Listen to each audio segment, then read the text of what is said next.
ನೀವು ಅದನ್ನು ಹೋಲ್ಡ್ ಮಾಡಿ ಯು ಶುಡ್ ಪ್ರಾಕ್ಟೀಸ್ ಇಟ್. ಯಾಕೆ ಹೇಳ್ತಾ ಇದ್ದೀನಿ ಅಂದರೆ, ಇವಾಗ ನಾವು ಮಾರ್ಕ್ಸ್ ಬಗ್ಗೆ ತುಂಬ ಪರ್ಟಿಕ್ಯುಲರು ಅದೆಲ್ಲ ಏನಿದೆ ಅದೆಲ್ಲ ಇಂಪಾರ್ಟೆಂಟೇ, ನಾನು ಯಾವುದನ್ನು ಇಂಪಾರ್ಟೆಂಟ್ ಅಲ್ಲ ಅಂತ ಹೇಳ್ತಾ ಇಲ್ಲ. ಬಟ್ ಆದರೆ ಯಾವಾಗ ನಾವು ಮಗು ಈ ಥರ ಏನೋ ಒಂದು ಮನಸ್ಸಿಗೆ ಬೇಸರ ಆಗುವಂಥದ್ದು ನಡೆದಿದ್ದನ್ನು ಮಗುಗೆ ನಾವು ಹೇಳಕ್ಕೆ ಅವಕಾಶ ಕೊಡೋದು, ಆವಾಗ ಏನಾಗುತ್ತೆ, ಮಕ್ಕಳು ದೇ ಟ್ರೈ ಅದನ್ನು ಸಪ್ರೆಸಿಂಗ್ ಇಟ್. ಆದರೆ ನಿಮ್ಗೆ ಏನು ಬೇಕೋ ಅದನ್ನು ಮಾತ್ರ ಅವರು ಕೊಡೋಕ್ಕೆ ಶುರು ಮಾಡ್ತಾರೆ. They will many time they will avoid, ಹೇಳಲ್ಲ. ಈವನ್ ಈಗ ಮಾರ್ಕ್ಸ್ ವಿಷಯ ಆದ್ರೂ, ಇಷ್ಟು ಬ್ರಿಲಿಯಂಟ್ ಸ್ಟೂಡೆಂಟ್ಸೇ ಆದ್ರೂ, ಇಷ್ಟು ಚೆನ್ನಾಗಿ ಮಾರ್ಕ್ಸ್ ಬರುತ್ತೆ ಅಂದ್ರೂ ಕೂಡ ಅವ್ರು ಹೇಳಲ್ಲ. That be very 1% of the kids who enjoy really. ಆ ಓದೋದು ಅಂದ್ರೇ ತುಂಬ ಎಂಜಾಯ್ ಮಾಡುವಂಥ ಮಕ್ಕಳು, they might do it that way. ಇರ್ಬೋದು ಅಂಥ ಮಕ್ಕಳು, ಇಲ್ಲ ಅಂತ ನಾನು ಹೇಳಲ್ಲ. Because I was such a person. ಅಂದರೆ ನನಗೆ ತುಂಬ ಓದೋದು ಅಂದರೆ ತುಂಬ ಇಷ್ಟ ಆಗಿತ್ತು, ಎಕ್ಸಾಮ್ಸ್ ತೊಗೊಳ್ಳೋದು ಅಂದರೆ ತುಂಬ ಇಷ್ಟ ಆಗಿತ್ತು, ನನಗೆ ಇಷ್ಟ ಆಗಿತ್ತು. ಅಂದರೆ it is not because my parents wanted me to score ಆ ಥರ ಇರಲಿಲ್ಲ. ಹಾಗಾಗಿ ನಾನು ಟೆಸ್ಟ್ ಬಂದರೆ ಫುಲ್ ಟೆಸ್ಟಿಂದು ಅಷ್ಟು ನಾನು ನೆನಪಿಟ್ಕೊಂಡು ಬಂದು ಪೂರ್ತಿ ಟೆಸ್ಟ್ ಪೇಪರನ್ನು ಅವಾಗೆಲ್ಲ ಬೋರ್ಡ್ ಮೇಲೆ ಬರೆಯೋರು. ಟೆಸ್ಟಿಗೆ ಎಕ್ಸಾಮಿಗೆ ಮಾತ್ರ ಪೇಪರ್ಸ್ ಕೊಡೋರು, ಟೆಸ್ಟಿಗೆ ಪೇಪರ್ಸ್ ಕೊಟ್ಟಿಲ್ಲ. 8th ಟೆಸ್ಟಿಗೆ ಪೇಪರ್ಸ್ ಕೊಡೋರು. ಸೊ ಫುಲ್ ಪೇಪರನ್ನು ನಾನು ಇಷ್ಟು ಅಮ್ಮನಿಗೆ ಬಂದ ತಕ್ಷಣ ಅದಷ್ಟು ಹೇಳ್ತಿದ್ದೆ. 1 ಮಾರ್ಕಿಂದು ಈ ಥರ ಕೊಟ್ಟಿದ್ರು, 2 ಮಾರ್ಕ್ಸಿಂದು ಈ ಥರ ಕೊಟ್ಟಿದ್ರು, 3 ಮಾರ್ಕ್ಸ್ ಈ ಥರ ಹೇಳ್ತಿದ್ದೆ ನಾನು. But I don't think that's I have 2 kids of my. ಮತ್ತು ನನ್ನ ತುಂಬ ಜನ ಮಕ್ಕಳು ಬರ್ತಾರೆ, ನಾನು ಡಾನ್ಸ್ ಕ್ಲಾಸಿಗೆ ತುಂಬ ಜನ ಬರ್ತಾರೆ. ಸೊ ಅವರೆಲ್ಲರೂ ನಾನು ನೋಡಿದ್ದೀನಿ. May be 1% of the population will be that is okay. ಅದು ಆ ಥರ ಇರಬೇಕು ಅಂತಿಲ್ಲ. ನಾನು given a choice, I also wouldn't be like my self. ಅಂದರೆ ಈಗ ನಾನು ಆ ಥರ ಇರಬಾರ್ದು ಅಂತಲೇ ನನಗೆ ಅನಿಸುತ್ತೆ. ನನ್ನ ಕೆಲಸ ಎಲ್ಲ ಅನಿಸುತ್ತೆ, ನಾನು ಆರಾಮಾಗಿ ಅದ್ರ ಬಗ್ಗೆಲ್ಲ ಏನೂ ಯೋಚನೆ ಮಾಡಿದೆ ಸಂತೋಷವಾಗಿರೋ ಥರ ಇದ್ದರೆ ಎಷ್ಟು ಚೆನ್ನಾಗಿರ್ತಿತ್ತು ಅಂತ I feel sometimes. So I don't call that as normal, but I am saying. So ಆ 1% ಮಕ್ಕಳು ಇರಬಹುದು, ಅವರನ್ನು you will have to nurture them differently. You will have to give them lot more challenging tasks. ಆವಾಗ ಅವ್ರನ್ನ ಚೆನ್ನಾಗಿ ಮಾಡೋಕ್ಕಾಗುತ್ತೆ. But ಮಿಕ್ಕಿದೆಲ್ಲ ಮಕ್ಕಳನ್ನು ನೀವು ಮಾಡಬೇಕಾದ್ರೆ try to stick down to normal things. ಊಟ ಏನು ಮಾಡಿದೆ, ಏನು ಆಟ ಆಡಿದೆ, ಯಾರು ಫ್ರೆಂಡ್ಸ್ ಏನಾದ್ರು ಇಂಟ್ರೆಸ್ಟಿಂಗ್ ವಿಷಯಗಳು ಹೇಳಿದ್ರಾ. ಯೂಶ್ವಲಿ ಹೇಳ್ತಾರೆ ಮಕ್ಕಳು, ಬಂದು ಹೇಳ್ತಾರೆ ಏನಂತ, ಅಲ್ಲಿ ಹಂಗೆ ಬಂದಿದೆ ಅಂತೆ, ಈ ಸಿನಿಮಾ ಬಂದಿದೆ ಅಂತೆ, ಈ ಎಕ್ಸಿಬಿಷನ್ ತುಂಬ ಚೆನ್ನಾಗಿದೆಯಂತೆ, ನನ್ನ ಫ್ರೆಂಡ್ಸ್ ಎಲ್ಲ ಅಲ್ಲಿಗೆ ಹೋಗಿದ್ರು, ನಾನು ಕರ್ಕೊಂಡು ಹೋಗ್ತೇನೆ, ಇದನ್ನೆಲ್ಲ ಕೇಳ್ತಾರೆ. ಸೊ ಅದ್ರ ಬಗ್ಗೆ ಟೈಮ್ ಸ್ಪೆಂಡ್ ಮಾಡಿ ಆಮೇಲೆ obviously you have to ask about studies. ಮತ್ತು ಇದು ಕೊಡಬೇಕು ಮಕ್ಕಳಿಗೆ ಅಶ್ಯೂರೆನ್ಸ್. ಏನು ಯೂಶ್ವಲಿ ನಾವು ಹೇಳ್ತೀವಿ, ತುಂಬ ಏನಾದ್ರು ಪ್ರಾಬ್ಲಮ್ಸ್ ಆದಮೇಲೆ ತಂದೆ ತಾಯಿ ಹೇಳ್ತಾರೆ, ಇವ್ರು ಮೊದಲೇ ನನಗೆ ಬಂದು ಹೇಳಿದರೆ ನಾನು ಸರಿ ಮಾಡ್ತಿದ್ದೆ ಅದನ್ನು, ನಾನು ಏನೂ ಅಂತಿರಲಿಲ್ಲ. ಬಟ್ ಹಂಗಾಗಲ್ಲ. ನಮ್ಮ ಫಸ್ಟ್ ರಿಯಾಕ್ಷನ್ ಏನಿರುತ್ತೆ ಅದು ಯಾಕೆ ಹಿಂಗಾಯ್ತು ಅನ್ನೋ ಥರ ಆಗಿರುತ್ತೆ. ಸೊ ಮಕ್ಕಳು ಅದಕ್ಕೆ ತುಂಬ they worry, trust me, they worry a lot about what is mother say, what is the father say, ಅಪ್ಪ ಏನು ಹೇಳ್ತಾರೆ, ಅಮ್ಮ ಏನು ಹೇಳ್ತಾರೆ ಅನ್ನೋದ್ರ ಬಗ್ಗೆ ದೇ ರಿಯಲಿ ಕನ್ಸರ್ನ್ಡ್. ನಮ್ಗೆ ಅನಿಸ್ಬೋದು ಈಗಿನ ಮಕ್ಕಳು ಏನು ತುಂಬ ಜೋರು, ಇವ್ರಿಗೇನು ಆ ಥರದ್ದೆಲ್ಲ ಏನೂ ಇಲ್ಲ ಅಂತ. They do worry. ಸೊ ತಂದೆ ತಾಯಿಯಾಗಿ ಅದು ನಮ್ಮದೇ ಜವಾಬ್ದಾರಿ, ಏನು ಅಶ್ಯೂರೆನ್ಸ್ ಕೊಡೋದು. ಮತ್ತು ವಿ ಶುಡ್ ಬಿ, ನಮ್ಗೆ ಒಳಗಡೆ ನಮ್ಗೆ ಅದು ತುಂಬ ಹೊಡ್ಬಿಡೋಣ, ಬೈಟ್ಬಿಡೋಣ ಅಂತ ಅನಿಸ್ತಿರ್ಬೋದು. ಅದನ್ನು ಹೋಲ್ಡ್ ಮಾಡಿ ನಾವು ಕಾಮ್ ಆಗಿ ಅವ್ರು ಏನು ಹೇಳ್ತಾರೆ ಅದನ್ನು ಪೂರ್ತಿಯಾಗಿ ಕೇಳುವಂಥ ಸೂಟಬಲ್ ಕ್ವೆಶನ್ಸನ್ನು ಹಾಕಿ, ಆದಷ್ಟು ನಿರ್ಲಿಪ್ತವಾಗಿ ಹಾಕಿ, ಆ ಏನು ಆ್ಯಕ್ಚುಲ್ ನಮಗೆ ಇನ್ಫಾರ್ಮೇಷನ್ ಬೇಕು ಅದನ್ನು ತಗೊಳ್ಳುವಂತಹ ನಾವು ಧೈರ್ಯ ತಗೋಬೇಕು. ಪ್ಲಸ್ ಈ ಎಲ್ಲ ಮಕ್ಕಳು ಸ್ಕೂಲ್ ಗೋಯಿಂಗು, ಕಾಲೇಜ್ ಗೋಯಿಂಗ್ ಆಗಿರೋದ್ರಿಂದ you should keep good contact with the teachers. ತುಂಬ ಸಲ ಹೇಳಲ್ಲ ಮಕ್ಕಳು, ಹೇಳಲ್ಲ ಟೀಚರ್ಸ್ ಆಲ್ಸೋ. ಈಗ ಅಂದರೆ ಇಲ್ಲಿರೋ ಟೀಚರ್ಸ್ಗೆ ಇದು ಅಂತ ಅಲ್ಲ, world wide teaching quality has come down a great deal. ಅದರಲ್ಲಿ ಅಂದರೆ ಅದು ಇಟ್ ಈಸ್ ಟ್ರೂ. ಅಂದರೆ over the studies also it's true. So ಹಂಗಿರಬೇಕಾದ್ರೆ because of the education system ಏನಾಗಿದೆ ಅಂದರೆ, ಮಗುದು ರಿಯಲ್ ಎಬಿಲಿಟಿ ತುಂಬ ಜನ ಗೊತ್ತಿರಲ್ಲ, ತಂದೆ ತಾಯಿಗೆ ಗೊತ್ತಿರಲ್ಲ. 70%, 80%, 90%, 625 out of 625 will not need 625 actually. So ಅವಾಗ ಏನಾಗುತ್ತೆ ಅಂದರೆ ತಂದೆ ತಾಯಿಗೆ ಮಗುದು ರಿಯಲ್ ಎಬಿಲಿಟಿ ಗೊತ್ತಿಲ್ಲ. ಅವರು ಕಾಯ್ತಾ ಒಂದ್ಸಲ ಸಡನ್ನಾಗಿ ಏನೋ ಆದ ತಕ್ಷಣ ದೇ ಸ್ಟಾರ್ಟ್ ವಂಡ್ರಿಂಗ್, ಅರೆ ಯಾಕೆ ಹೇಳಿಲ್ಲ ಟೀಚರು. ಇವಾಗ ಗ್ರೂಪ್ ಪೇರೆಂಟ್ಸ್ ಮೀಟಿಂಗ್ ಇಲ್ಲ. In most of the schools have individual 1-to-1 parents meeting. So ಆ ಥರ ಆದಾಗ ನಿಮಗೆ ಮಗುದು ರಿಯಲ್ ಎಬಿಲಿಟಿ ಗೊತ್ತಿರಲ್ಲ. ಕಂಪ್ಯಾರಿಸನ್ ಮಾಡಬಾರ್ದು ಅನ್ನೋದನ್ನು ನಾವು ಹೇಳ್ತೀವಿ. ಹೌದು, ಕಂಪ್ಯಾರಿಸನ್ ಯಾರಿಗೂ ಇಷ್ಟ ಆಗಲ್ಲ. ನಾನು ಮಾಡಿದ ಅಡುಗೆ ನನಗೆ ಅದೇ ಬೆಸ್ಟ್ ಅಂತ ಇದ್ದರೆ ಪಕ್ಕದ ಮನೆಯವ್ರು ಎಷ್ಟು ಚೆನ್ನಾಗಿ ಮಾಡ್ತಾರೆ ನೋಡಿ ಪಾನಿಪುರಿನ, ನೀವು ಮಾಡಿ ಆ ಥರ ಅಂದರೆ ನಂಗೆ ಇಷ್ಟ ಆಗಲ್ಲ. ಬೇಕಾ ಅವ್ರ ಮನೆಗೆ ಹೋಗಿ ಅಂತ ನಾನು ಹೇಳ್ತೀನಿ. ನಾವು ಒಂದು ಅಂಗಡಿಗೆ ಹೋಗ್ಬಿಟ್ಟು ಒಂದೇನೋ ತೊಗೊಂಡೆ, ಇದು ಅವ್ರಂದ್ರು ಇಷ್ಟು ಬೆಲೆ ಇದಕ್ಕೆ, ಅಯ್ಯೋ ಆ ಪಕ್ಕದ ಅಂಗಡಿಯಲ್ಲಿ ಇದಕ್ಕಿಂತ ಕಡಿಮೆ ಸಿಗ್ತಿತ್ತಲ್ಲ, ಹೋಗಿ ಪಕ್ಕದ ಅಂಗಡಿಯಲ್ಲೇ ತೊಗೊಳ್ಳಿ ನೀವು ಹಾಗಿದ್ರೆ ಅಂತ ಹೇಳ್ತಾರೆ.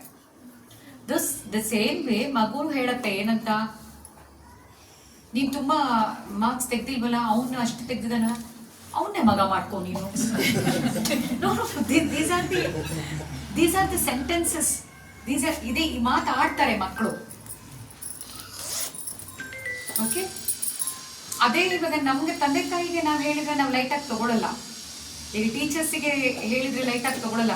ನೀವು ಇಂಗ್ಲೀಷು ಆ ಇಂಗ್ಲೀಷ್ ಟೀಚರ್ ಎಷ್ಟು ಚೆನ್ನಾಗಿ ಇಂಗ್ಲೀಷ್ ಪಾಠ ಮಾಡ್ತಾರೆ, ನೀವು ಅದೇ ಥರ ಪಾಠ ಮಾಡಬಾರ್ದು ಅಂದರೆ ಟೀಚರಿಗೆ ತುಂಬ ಅಪಮಾನ, ಈ ಥರ ಮಾತಾಡ್ತಾರ ಅಂತ ಅನ್ಸತ್ತೆ ಅಲ್ವಾ. So child also is a person.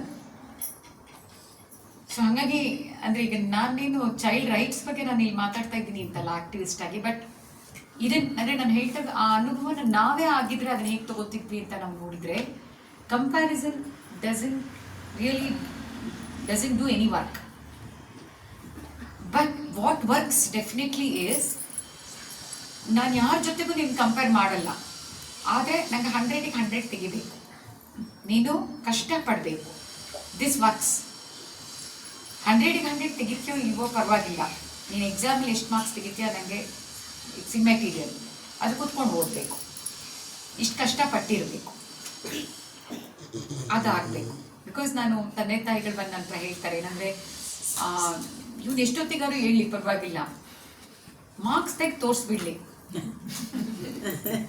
ತುಂಬ ಬುದ್ಧಿವಂತ ಇದ್ದಾನೆ ಡಾಕ್ಟ್ರೇ ನಮ್ಮ ಮಗಳು, 100 ಮಾರ್ಕ್ಸಿನ ಪೇಪರ್ ಫುಲ್ ಬರೆದು ಬಿಟ್ಟಿದ್ರೆ 100 out of 100, 70ಗೆ ಬರೆದಿದ್ದಾಳೆ, 65 ಬಂದಿದೆ. ಬಟ್ 2.5 ಅವರ್ಸಲ್ಲಿ 100 ಮಾರ್ಕ್ಸ್ ಅಟೆಂಪ್ಟ್ ಮಾಡೋದು ಕೂಡ it's part of the examination. ಕುತ್ಕೊಂಡು ಓದಬೇಕು ಅಂತ ಮನಸ್ಸಿಗೆ ಬರೋದು ಕೂಡ it's part of the intelligence. It is not just learning the question answer.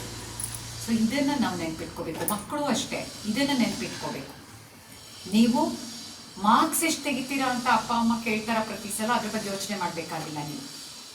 ಅದೇ ನೀವು ಕುತ್ಕೊಂಡು ಓದಿರಬೇಕು.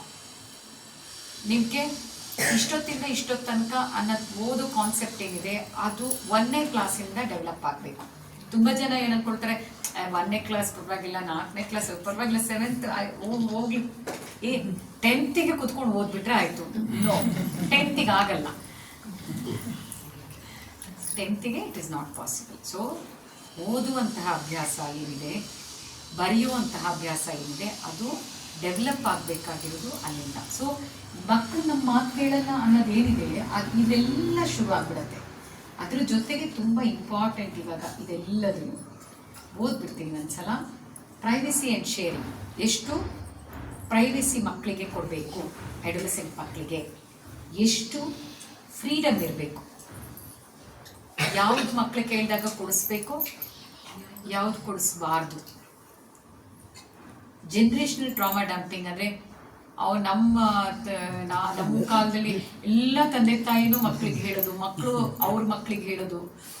ನಮ್ಮ ಕಾಲದಲ್ಲಿ ಆಗಿದ್ರೆ ಈ ಥರ ಇರಲಿಲ್ಲಪ್ಪ, ನಮ್ಮ ಕಾಲದಲ್ಲಿ ನಾವು ಇವಾಗ ಏನು ಇದ್ದೀವಿ ಇದು ನಮ್ದೆಲ್ಲರದು ಕಾಲ ಅಷ್ಟೇ, ನಾವು ಬದುಕಬೇಕು ಈ ಕಾಲದಲ್ಲಿ.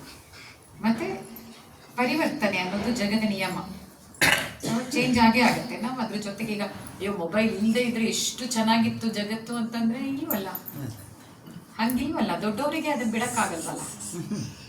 ಎಷ್ಟು ಜನ ಮಕ್ಕಳ ಹತ್ರ ಮೊಬೈಲ್ ಇದೆ, ಮಕ್ಕಳ ಹತ್ರ ಮೊಬೈಲ್ ಯಾರತ್ರನು ಇವ. ಅಪ್ಪ ಅಮ್ಮನ ಮೊಬೈಲ್ ಯಾರು ಇಸ್ಕೊಂಡು ನೋಡ್ತೀರಾ? ಓಕೆ, ಒಬ್ಬಳ ಹತ್ರ ಇದೆ. ಹಾಂ, ಮಕ್ಕಳು ಎಷ್ಟು ಜನ ಅಪ್ಪ ಅಮ್ಮನ ಮೊಬೈಲಲ್ಲಿ ಗೇಮ್ಸ್ ಆಡ್ತೀರಾ? ಕೈ ಎತ್ತಬೇಕು ಬೇಗ ಬೇಗ. ಸುಳ್ಳು ಹೇಳ್ತಾ ಇದ್ದೀರಾ ಅಂತ, ಸುಳ್ಳು ಹೇಳ್ತಾ ಇದ್ದೀರಾ ಅಂತ ಅಷ್ಟೇ. ಆ ಮಗು ಸತ್ಯ ಹೇಳ್ತಾ ಇದೆ. ಓಕೆ, ನೋಡ್ತಿಲ್ಲ ಅಂದ್ರೆ ಅಬ್ನಾರ್ಮಲ್ ಅನ್ಕೋಬೇಕು. ನೋ ನೋ ನೋ, ನೋಡ್ತಾ ಇಲ್ಲ ಅಂದ್ರೆ ಅಬ್ನಾರ್ಮಲ್ ಅಲ್ಲ, ನೋಡ್ತಾ ಇದ್ರೆ ಅಬ್ನಾರ್ಮಲ್. ಅದ್ ಹೆಂಗೆ ಅಬ್ನಾರ್ಮಲ್? ಸಿ, ಆವಾಗ ನೀವು ಹೇಳಿದ್ದಕ್ಕೆ ಬಂದಾಗ ನಾವ್ ಏನ್ ಅನ್ಕೋಬೇಕಾಗತ್ತೆ ಅಂದ್ರೆ, ಈಗ ಕೆಲವು ಸಲ ಬಂದ್ಬಿಟ್ಟು ನನ್ನ ಆಸ್ಪತ್ರೆಯಲ್ಲಿ 2 ಆಸ್ಪತ್ರೆಯಲ್ಲಿ 50 ಜನ 2 ಕಡೆ ವರ್ಕ್ ಮಾಡ್ತಾರೆ. ಅವ್ರು ಬಂದು ಏನಾದ್ರು ಒಂದು ವಿಷಯ ಕೇಳ್ತಾರೆ, ಇದ್ಯಾತಕ್ಕೆ ಡಾಕ್ಯುಮೆಂಟ್ ಮಾಡಿಲ್ಲ, ಇಷ್ಟು ದಿವಸ ಯಾರು ಮಾಡ್ತಿರ್ಲಿಲ್ಲ, ಅವ್ರು ಯಾರು ಮಾಡ್ತಾ ಇಲ್ಲ, ಅದಕ್ಕೆ ನಾನು ಮಾಡಿಲ್ಲ. ಅವಾಗ ನಾನು ಹೇಳ್ತೀನಿ, ಅವರಷ್ಟು ಜನ ಕಳ್ತನ ಮಾಡಿದ್ರು ಅಂದ್ರೆ ಕಳ್ತನ ಸರಿ ಅಂತ ಆಗತ್ತಾ? ಇಲ್ಲ. ಅದೇ ತರ ಮೊಬೈಲನ್ನ ಎಲ್ಲರೂ ನೋಡ್ತಾರೆ ಅಂದ ಮಾತ್ರಕ್ಕೆ ಮೊಬೈಲ್ ನೋಡೋದು ಸರಿ ಅನ್ನೋದು ತಪ್ಪು, ಮೊಬೈಲ್ ನೋಡೋದು ನಾರ್ಮಲ್ ಅನ್ನೋದು ತಪ್ಪು. ಆಗಿಲ್ಲ ಇಷ್ಟರವರೆಗೆ ಅಂತ ಅನ್ನೋರು ನೋಡ್ಬೇಕು. ಮೊಬೈಲ್ ರಿಸ್ಟ್ರಿಕ್ಷನ್ ಅನ್ನ ನಮಗ್ ಮಾಡಕ್ಕಾಗತ್ತಾ? ಆ ಟೈಮಲ್ಲಿ ನಾವು ಯಾರು ಒಂದು ಕತೆ ನೆನೆಸ್ಕೋಬೇಕು. ರಾಮಕೃಷ್ಣ ಪರಮಹಂಸರ ಕತೆ ಕೇಳಿದ್ದೀರಾ? ಇದೆಲ್ಲ ರಾಮಕೃಷ್ಣ ನಗರನೇ ತಾನೇ, ಬರ್ಬೇಕಾರೆ ಫುಲ್ಲು ಗದಾಧರ ಎಲ್ಲ ವಿವೇಕಾನಂದ ಎಲ್ಲ ಬಂತಲ್ಲ. ಸೊ ರಾಮಕೃಷ್ಣ ಪರಮಹಂಸರು ಕೇಳಿದ್ದೀರಾ? ಹೆಸರು ಕೇಳಿದ್ದೀರಾ ಮಕ್ಕಳೆಲ್ಲ? ಕೇಳಿಲ್ವಾ? ಸೊ ಕೇಳ್ಬೇಕು ನೀವೆಲ್ಲ. ಹೋಗಿ ಇಲ್ಲಿ ರಾಮಕೃಷ್ಣ ಸರ್ಕಲ್ ಸ್ಟ್ಯಾಚ್ಯೂ ಇದೆ, ನೋಡ್ಬೇಕು ನೀವು ಇವತ್ತು ಹೋಗಿ. ಓಕೆ, ವಿವೇಕಾನಂದ್ರ ಕೇಳಿದ್ದೀರಾ ಹೆಸರು? ಇನ್ಸಿಡೆಂಟ್ಲಿ ನಾಡಿದ್ದು ವಿವೇಕಾನಂದ್ರ ಜಯಂತಿ. ಕೇಳಿದ್ಯಾ ನೀನು? Okay, very good. ವಿವೇಕಾನಂದ್ರದ್ದು ಗುರು ರಾಮಕೃಷ್ಣ ಪರಮಹಂಸರು. Very good. ಸೊ ರಾಮಕೃಷ್ಣ ಪರಮಹಂಸರ ಹತ್ರ ಅಲ್ಲಿದ್ದನಲ್ಲ, ಏನ್ ಹೆಸರು ಚಿನ್ನ ನಿಂದು? ಶ್ರೀವಾರಿ. ಓಕೆ, ಶ್ರೀವಾರಿ ತರದ್ದೇ ಒಂದು ಪುಟ್ಟ ಹುಡುಗನ್ನ ಅವರಮ್ಮ ಕರ್ಕೊಂಡು ದೂರದ ಹಳ್ಳಿ, ಕಲ್ಕತ್ತಾದಿಂದ ತುಂಬ ದೂರದ ಹಳ್ಳಿ, ಅಲ್ಲಿಂದ ಕರ್ಕೊಂಡ್ಬಿಟ್ಟು ಬಂದು ಅವ್ರ ಹತ್ರ. ಆವಾಗ ರಾಮಕೃಷ್ಣ ಪರಮಹಂಸರು ಅಂದರೆ ಅವರು ವೆಸ್ಟ್ ಬೆಂಗಾಲಲ್ಲಿ ತುಂಬ ದೊಡ್ಡ ಮಹಾತ್ಮರವರು, ಆಯ್ತಾ? ಸೊ ಅವ್ರ ಹತ್ರ ಕರ್ಕೊಂಡು ಬಂದ್ಬಿಟ್ಟು, ಸ್ವಾಮೀಜಿ ನನ್ನ ಮಗನಿಗೆ ನೀವು ಸ್ವಲ್ಪ ಬುದ್ಧಿ ಹೇಳಬೇಕು, ಅವ್ನು ತುಂಬ ಬೆಲ್ಲ ತಿಂತಾನೆ, ಅದಕ್ಕೆ ನೀವು ಬುದ್ಧಿ ಹೇಳಬೇಕು, ಅದು ಮಾಡಬೇಡ ಅಂತ, ಹಲ್ಲೆಲ್ಲ ಹುಳ್ಕಾಗಿ ಹೋಗ್ತಾ ಇದೆ, ನೀವು ಹೇಳಿದರೆ ಅವ್ನು ಕೇಳ್ತಾನೆ ಅಂತ ಅವ್ರು ಹೇಳಿದ್ರು. ಅವ್ರು ರಾಮಕೃಷ್ಣ ಪರಮಹಂಸರು, ಆಯ್ತಮ್ಮ ನಾನು 1 ವಾರ ಬಿಟ್ಕೊಂಡ್ಬಿಟ್ಟು ಬಾ, ನಾನು ಬುದ್ಧಿ ಹೇಳ್ತೀನಿ ಅಂತ ಹೇಳಿಬಿಟ್ಟು ಅವಳನ್ನ ಕಳಿಸಿದ್ರು. ಅವಳು ಪಾಪ ತುಂಬ ಬಡ ಹೆಂಗಸು, ತುಂಬ ದೂರದ ಹಳ್ಳಿಯಿಂದ ಬಂದಿದ್ಲು. ಆದರೂ ಅವ್ರು ದೊಡ್ಡ ಸ್ವಾಮಿಗಳಲ್ವಾ, ಅವ್ರು ಹೇಳಿದಾಗ ಹೆಂಗೆ ಇಲ್ಲ ಈಗಲೇ ಹೇಳ್ಬಿಡ್ಬೇಕು ಅಂತ ಹೆಂಗೆ ಹೇಳೋದು? ಈಗ ನಮ್ಮ ಥರ ಡಾಕ್ಟರ್ಸ್ ಅಂದರೆ ಅವ್ರು ಹೇಳೋರು, ನಮ್ಗೆ ಟೈಮ್ ಆಗಲ್ಲ ಬರೋಕ್ಕೆ, ನೀವು ಇವತ್ತೇ ಮಾಡಿ ಕಳಿಸಿ, ಇಲ್ಲಾಂದ್ರೆ ನಾವು ಬರೋದೇ ಇಲ್ಲ ಅಂತ ಹೇಳಿಬಿಟ್ಟು ಎಲ್ಲ ಹೇಳ್ಬೋದಾಗಿತ್ತು. ಅವ್ರು ದೊಡ್ಡ ಸ್ವಾಮಿಗಳಲ್ವ. ಸೊ ವಾಪಸ್ ಹೋದ್ಲು. 1 ವಾರ ಬಿಟ್ಟು ಬಂದ್ಲು ಅವಳು. 1 ವಾರ ಬಿಟ್ಟು ಬಂದಮೇಲೆ ರಾಮಕೃಷ್ಣ ಪರಮಹಂಸರು ಆ ಹುಡುಗನ ಕೂರಿಸ್ಕೊಂಡು, ನೋಡಪ್ಪ ನೀವು ಬೆಲ್ಲ ತಿನ್ನಬಾರ್ದು, ನೀನು ಅದನ್ನ ತಿನ್ನಬೇಕಾದ್ರೆ ನಿಮ್ಮ ಅಮ್ಮನ ಹತ್ರ ಕೇಳಿ, ಯಾವಾಗಾರು ಒಂದು ದಿವಸ ಹಬ್ಬದ ದಿವಸನೋ ಆ ಥರ ತಿನ್ನಬೇಕು, ಹಲ್ಲಿನೆಲ್ಲ ಸರಿ ಮಾಡಿಸ್ಕೊ ಹಲ್ಲನ್ನ ಅಂತ ಹೇಳಿಬಿಟ್ಟು ಆಯಿತು. ಬಡ ಹೆಂಗಸು ಹೋಗ್ಬೇಕಾದ್ರೆ ಅವ್ರ ಹತ್ರ ಕೇಳಿದ್ರು, ಅಲ್ಲ ಸ್ವಾಮಿಗಳೇ, ನೀವು ಇದನ್ನೇ ಆವತ್ತು ಸುಮ್ಮನೆ ನೀವು ಕೂತಿದ್ರಿ, ಆವತ್ತೇ ಹೇಳ್ಬೋದಾಗಿತ್ತಲ್ವಾ, ನಾನು ಅಷ್ಟು ದೂರದಿಂದ ಹಳ್ಳಿಯಿಂದ ನಡ್ಕೊಂಡು ಕರ್ಕೊಂಡು ಬಂದೆ, ನೀವು ಅದನ್ನೇ ಹೇಳಿದ್ರೆ ಆವತ್ತೇ ನಾನು ಇವತ್ತು ಇನ್ನೇನು ಮಾಡ್ತಿರೋ ನೀವು ಅಂತ ಅಂದ್ಕೊಂಡು ಬಂದೆ ಅಂತ ತಕ್ಷಣ ಪರಮಹಂಸರು ಹೇಳಿದರು ಏನಂತ, ನಾನು ನೀನು ಕರ್ಕೊಂಡು ಬಂದಾಗ ನಾನು ಬೆಲ್ಲ ತಿಂತಿದ್ದೆ ತುಂಬ, ಹಾಗಾಗಿ ನನಗೆ ಅವನಿಗೆ ಹೇಳಕ್ಕಾಗ್ತಿರ್ಲಿಲ್ಲ, ಯಾಕಂದರೆ ನನಗೆ ಗೊತ್ತಿರಲಿಲ್ಲ ಬಿಡಕ್ಕಾಗತ್ತಾ ಇಲ್ವಾ ಅಂತ, ನನಗೆ ಗೊತ್ತಿರಲಿಲ್ಲ. ಈ 1 ವಾರ ನೀನು 1 ವಾರ ಬಿಟ್ಟು ಬಾ ಅಂತ ಅಂದಲ್ಲ, ಆ 1 ವಾರದಲ್ಲಿ ನಾನು ಬೆಲ್ಲ ಬಿಟ್ಟು ನೋಡಿದ್ದೀನಿ, ಈಗ ನನಗೆ ಗೊತ್ತು ಬಿಟ್ಟಿರೋಕ್ಕಾಗತ್ತೆ ಅಂತ ನನಗೆ ಗೊತ್ತು, ಈಗ ನಾನು ಅವನಿಗೆ ಧೈರ್ಯವಾಗಿ ಹೇಳಬಲ್ಲೆ. ಅಲ್ಲೂ ಕೂಡ ಮತ್ತೆ ನೀವು ಗಮನಿಸಬೇಕು, ನಾನು ಹೇಳಿದೆ ಆವಾಗ ಏನು, ಒಂದು ಪದ್ಮಾ ಸುಬ್ರಹ್ಮಣ್ಯಂ, ಡಾಕ್ಟರ್ ಪದ್ಮಾ ಸುಬ್ರಹ್ಮಣ್ಯಂ ಗೊತ್ತಲ್ವಾ, ಅವ್ರು ಇವಾಗ ಹಿಂಗೆ ಮಾಡಿದರೆ ಇದು ಪತಾಕನೇ ಹಸ್ತ, ಇಲ್ಲಿ ಹೋಗು ಅಂತಾನೆ ಅಷ್ಟೇ, ಮತ್ತೇನು ಅಲ್ಲ. ಆದರೆ ಹಿಂಗೆ ಮಾಡೋದಕ್ಕೂ ಒಂದು ಚಿಕ್ಕ ಮಗುಗೆ ಪತಾಕ ಹಸ್ತ ಹೇಳ್ಕೊಟ್ಟು ಹೋಗು ಅಂತ ಮಾಡು ಅಂತ ಹೇಳಿದ್ದಕ್ಕೂ ವ್ಯತ್ಯಾಸ ಇರುತ್ತೆ. ಯಾಕೆ ಪದ್ಮಾ ಸುಬ್ರಹ್ಮಣ್ಯಂ ಅದನ್ನು ಮಾಡಬೇಕಾದ್ರೆ ಅವರ ಒಟ್ಟು ಕಲೆಕ್ಟಿವ್ ಏನು ಸಮಷ್ಟಿ ಬುದ್ಧಿವಂತಿಕೆ ಇರುತ್ತಲ್ಲ, ಅದು ಅವರ ಸಂಶೋಧನೆ ಅದೆಲ್ಲದೂ ಸೇರಿ ಆ ಪತಾಕ ಹಸ್ತದಲ್ಲಿ ಹಿಂಗೆ ಮಾಡಿದಾಗ ಅದು ಅದನ್ನು ಸಾತ್ವಿಕ ಅಂತ ಕರಿತೀವಿ ನಾವು, ಈಗ ರಸ ಅಂತ ನಾವು ಕರಿತೀವಿ. ಅದು ಅದರಿಂದ ಅದು ನಮಗೆ ತಕ್ಷಣ ಹಿಂಗೆ ಹೋಗು ಅಂತ ಹೇಳಿದ್ದೆ, ನನಗೆ ಹೇಳಿದ್ರು ಅವರು 1000 ಜನ ನೋಡ್ತಾ ಕೂತಿದ್ರು ಅಂದರೆ ನನಗೆ ಹಿಂಗೆ ಹೋಗು ಅಂತ ಹೇಳಿದ್ರು ಅನ್ನುವಂತಹ ಭಾವನೆ ಉಂಟು ಮಾಡುತ್ತೆ. ಸೊ ಅದೇ ಥರ ಯಾವಾಗ ರಾಮಕೃಷ್ಣ ಪರಮಹಂಸರು ತಾನು ಬಿಟ್ಟು ತನಗೆ ಸಾಧ್ಯ ಆಯಿತು ಅನ್ನುವಂತಹ ನೈತಿಕ ಧೈರ್ಯದಿಂದ ನೀನು ಬಿಡ್ಬೇಕಪ್ಪ ಅಂತ ಹೇಳಿದಾಗ ಮಗು ಅದನ್ನು ಕೇಳುವಂತಹ ಸಾಧ್ಯತೆ ಜಾಸ್ತಿ ಆಗ್ಬಿಡುತ್ತೆ. ಸೊ ನಾವೆಲ್ಲರೂ ಇದನ್ನ ಪ್ರತಿ ಕ್ಷಣ ಇದನ್ನ ನೆನಪು ಮಾಡ್ಕೋಬೇಕು. ಮಕ್ಕಳಿಗೆ ಎಸ್ಪೆಷಲಿ ಹೇಳಬೇಕಾದಾಗ ಮಕ್ಕಳು ನಮ್ಮನ್ನ ಯಾವಾಗಲೂ ಗಮನಿಸ್ತಾ ಇರ್ತಾರೆ. ಈಗ ಆ ಮಗು ಆ ಕಡೆ ತಿಳ್ಕೊಂಡು ಏನೋ ಮಾಡ್ತಾ ಇರಬಹುದು, ಬಟ್ ಆ ಮಗು ಇದು ಎಲ್ಲೋ ಒಂದ್ ಕಡೆ ಕೇಳಿಸ್ಕೊಳ್ತಾ ಇರುತ್ತೆ. ಸೊ ಹಾಗಾಗಿ ನೀವು ಅದನ್ನು ನಾವು ಆ ಎಚ್ಚರದಿಂದ ನಾವು ತಂದೆ ತಾಯಿಗಳಾಗಿ ಮಾಡಬೇಕು. ಇಲ್ಲದೆ ಹೋದ್ರೆ ಏನಾಗುತ್ತೆ ಅಂತಂದ್ರೆ ಮಕ್ಳು ಗಮನಿಸ್ತಾ ಇರೋದು ನಮಗೆ ಗೊತ್ತಾಗ್ತಾ ಇರಲ್ಲ. ನಾವು ನಮ್ಗೆ ಬೇಕಾದಾಗ ಮಾಡ್ಕೊಳ್ತಾ ಇದ್ದು ಆಮೇಲೆ ನೀನ್ ಮಾತ್ರ ಹಿಂಗೆ ಮಾಡು ಅಂತಂದ್ರೆ ಮಕ್ಳು ಕೇಳಲ್ಲ. ಸೊ ಆವಾಗಲೇ ನಮ್ಮ ಮಕ್ಳು ನಮ್ಮ ಮಾತು ಯಾಕೆ ಕೇಳಲ್ಲ ಅಂದ್ರೆ ಅವರು ನಮ್ಮ ನೋಡಿರ್ತಾರೆ ಅಷ್ಟಿಂದ ನಾವು ಏನ್ ಮಾಡ್ತೀವಿ ಅದರಿಂದ ನಮ್ಮ ಮಕ್ಕಳು ನಮ್ಮ ಮಾತನ್ನ ಕೇಳ್ತಾ ಇರಲ್ಲ. ನಾವು ಅವ್ರು ಕೇಳೋ ರೀತಿಯಲ್ಲಿ ನಾವು ಮಾಡಬೇಕಾಗಿಲ್ಲ. ನಾವು ಪ್ರಾಮಾಣಿಕವಾಗಿ ನಮ್ಮ ಕೆಲಸವನ್ನು ನಾವು ಮಾಡಿದ್ರೆ ಮಕ್ಕಳು ತನ್ನಿಂತಾನೆ ನಮ್ಮ ಮಾತನ್ನು ಕೇಳ್ತಾರೆ. ಮತ್ತೆ ಫರ್ಮ್ನೆಸ್ ಇಸ್ ವೆರಿ ಇಂಪಾರ್ಟೆಂಟ್. ನಾವೇನು ಮಾಡ್ತೀವಿ ಅದನ್ನು ನಾವು ನಂಬಬೇಕು. ಇದು ಉಪಯೋಗ ಆಗತ್ತೆ ಅಂತ ನಂಬಬೇಕು. ಈಗ ಇಲ್ಲಿ ಬಂದು ನಿಮ್ಮ ಹತ್ರ ಮಾತಾಡ್ಬೇಕಾದ್ರೆ ನನಗದ್ರಲ್ಲಿ ನಂಬಿಕೆ ಇರಬೇಕು. ಇದು ನಾನು ಏನು ಹೇಳ್ತೀನಿ ಇದು ಖಂಡಿತ ಇವ್ರಿಗೆ ಉಪಯೋಗ ಆಗತ್ತೆ ಅಂತ ನಂಬಿಕೆ ಇರಬೇಕು. ಆ ನಂಬಿಕೆನೇ ಇಲ್ಲ ಅಂತಂದ್ರೆ ಆವಾಗ ನಾನು ಈ ಮಾತಾಡೋದಕ್ಕೆ ಕಷ್ಟಪಡಲ್ಲ. ನಾನು ಕಷ್ಟಪಡದೆ ಇರೋದ್ರಿಂದ ನಾನೇನು ಮಾತಾಡ್ತೀನಿ ಅದು ನಿಮ್ಗೆ ಯಾರಿಗೂ ಮನಸ್ಸಿಗೆ ಮುಟ್ಟೋದಿಕ್ಕೆ ಸಾಧ್ಯನೇ ಇಲ್ಲ. ಅವಾಗ ನೀವು ಮಾಡಲ್ಲ. So it is as simple as that. ಅಂದ್ರೆ ಈಗ ನಾನು ದೊಡ್ಡವ್ರ ವಿಷಯಕ್ಕೆ ನಾನು ಹೇಳ್ತಾ ಇದ್ದೀನಿ ಇದನ್ನ. ಈಗ ನನ್ನ ಹತ್ರ ಬಂದು ಪೇಷಂಟ್ ಆದ್ರೂ ಅಷ್ಟೇ, ಈಗ ನಾನು ಅವಳಿಗೆ ಹೇಳ್ಬೇಕು ನೀವು ಪ್ರತಿ ದಿವಸ ಬೆಳಗ್ಗೆ ವಾಕಿಂಗ್ ಮಾಡಬೇಕು ಅಂತ ಹೇಳಿದ್ರೆ ಅವ್ರು ಅದನ್ನ ಕೇಳೋ ಸಾಧ್ಯತೆ ಯಾವಾಗ ಜಾಸ್ತಿ ಆಗತ್ತೆ ಅಂದ್ರೆ ನಾನು ಹೇಳ್ಬೇಕಾದಾಗ ನಾನು ಮಾಡಿರ್ಬೇಕದನ್ನ. ನಾನು ಪ್ರತಿ ದಿವಸ ವಾಕಿಂಗ್ ಅನ್ನ ಮಾಡಿ ಅದರಿಂದ ನನಗೆ ಉಪಯೋಗ ಇದೆ ಅಂತ ನನಗೆ ಅದರ ಮೇಲೆ ಗಟ್ಟಿಯಾಗಿ ನಂಬಿಕೆ ಇರಬೇಕು. ಆವಾಗ ನಾನು ಅದನ್ನ ಹೇಳ್ಬೇಕಾದಾಗ ನನ್ನ ಮಾತನ್ನ ಹೇಗೆ ನಿಮ್ಗೆ ಕಮ್ಯುನಿಕೇಟ್ ಆಗುತ್ತೆ, ನಿಮ್ಗೆ ಕಾಣತ್ತಾ ಅದು ಅಂತಂದ್ರೆ ಕಾಣಲ್ಲ. These are all called soft skills ಅಂತ ನಾವು ಹೇಳ್ತೀವಿ.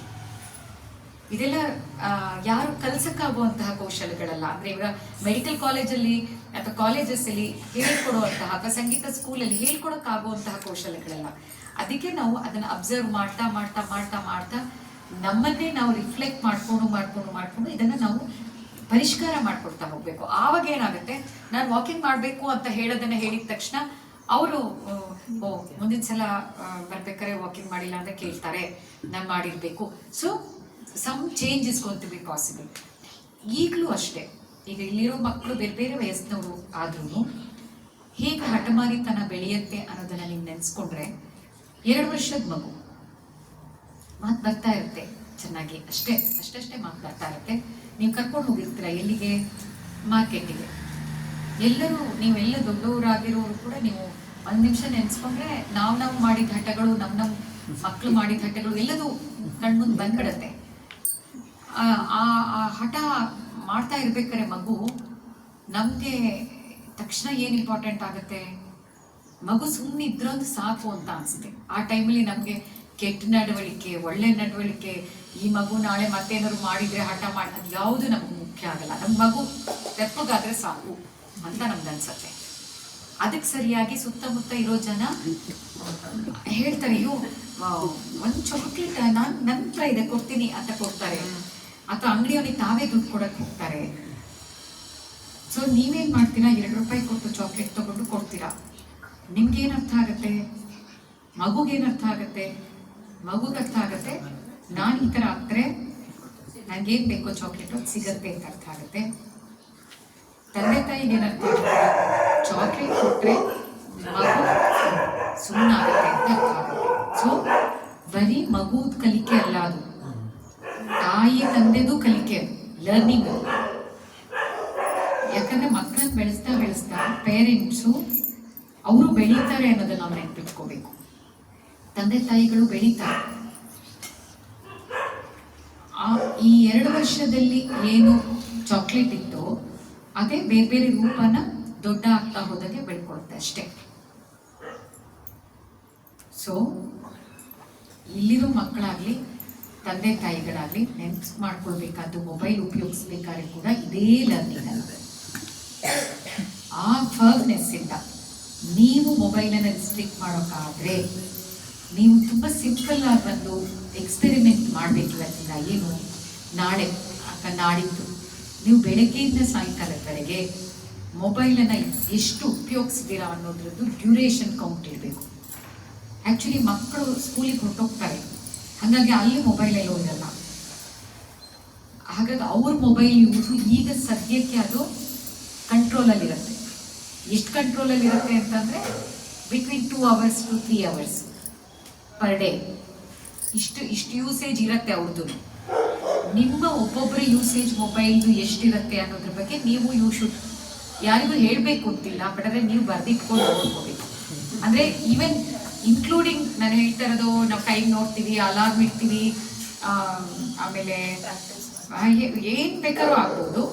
ಅದರಲ್ಲಿ you can remove which are essential ones. ಇವಾಗ ಗ್ಯಾಸ್ ಬುಕ್ ಮಾಡಬೇಕಂದ್ರೆ ಮೊಬೈಲ್ ಇಲ್ಲದೇನೆ ಈಗ ಆಗಲ್ಲ, ಎಲೆಕ್ಟ್ರಿಸಿಟಿ ಬಿಲ್ ಪೇ ಮಾಡಬೇಕಂದ್ರೆ ಮೊಬೈಲ್ ಇಲ್ಲದೆ ಆಗಲ್ಲ. ಸೊ ಅಂಥದ್ದನ್ನು ಎಸೆನ್ಷಿಯಲ್ ಅಂತ ಬಿಟ್ಬಿಟ್ಟು ಮಿಕ್ಕಿದ ಬೇರೆ ಟೈಮಿಂಗ್ಸ್ ನೀವು ಎಷ್ಟು ಯೂಸ್ ಮಾಡ್ತೀರಾ. 1 second ವಾಟ್ಸಪ್ ನೋಡೋದು ಕೂಡ ಇಟ್ ಇಸ್ ಮೊಬೈಲ್ ಯೂಸೇಜ್ ಅಂತ ನೀವು ಅಂದ್ಕೊಂಡು ಮಾಡಿದರೆ ಆವಾಗ you be surprised, you be shock to see ಎಷ್ಟು ಮೊಬೈಲ್ ಯೂಸೇಜ್ ನಿಮ್ಗೆ ಒಬ್ಬೊಬ್ರದ್ದಿರುತ್ತೆ ಅಂತ. ಸೊ ಆ ಎಕ್ಸ್ಪೆರಿಮೆಂಟನ್ನು ನೀವು ಮಾಡಿಕೊಂಡು ಕಂಡುಹಿಡ್ಕೋಬೇಕು. And try to restrict it to not more than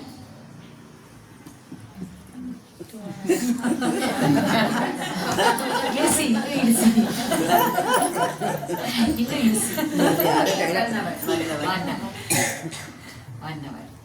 and by rule ಮಕ್ಕಳಿಗೆ ಇದು ಬೈ ರೂಲ್ ನೀವು ಟಿವಿದು ನೋಡೋದೇನಿದೆ, ಯೂಟ್ಯೂಬಿಂದು ನೋಡೋದೇನಿದೆ, ಶಾರ್ಟ್ಸು ರೀಲ್ಸು ಎಲ್ಲ ನೋಡೋದು ಅದು it should be on big screen TV.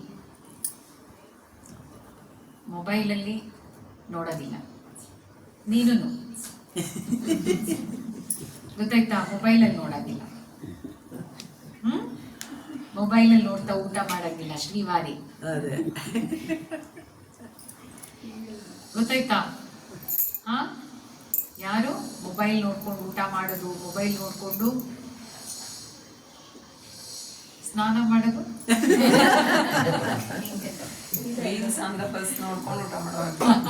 ಇಲ್ಲ ಯಾವುದನ್ನು ನೋಡೋದಿಲ್ಲ. ರೀಲ್ಸ್ ಆನ್ ದ ಬಸ್ ನೀವೇ ಕಲ್ತ್ಕೋಬೇಕು, ನೀವು ಕಲ್ತ್ಕೊಂಡು ನೀವು ಆಡ್ಬೇಕು, ಅವ್ರಿಗೂ ಆಡಿಸ್ಬೇಕು ಅಷ್ಟೇ. ಕುಣಿಸ್ಬೇಕು, ನೀವು ಕುಣಿಬೇಕು, ಅದು it's going to be more useful. ಮತ್ತೆ ಆ ವಿಷಯದಲ್ಲಿ ಮಕ್ಕಳು ಅಲ್ಲ ಕಲ್ಪ್ರಿಟ್ಸ್, ದೊಡ್ಡವರೇ ಕಲ್ಪ್ರಿಟ್ಸ್, ಅದರಲ್ಲಿ ನೋ ಡೌಟ್.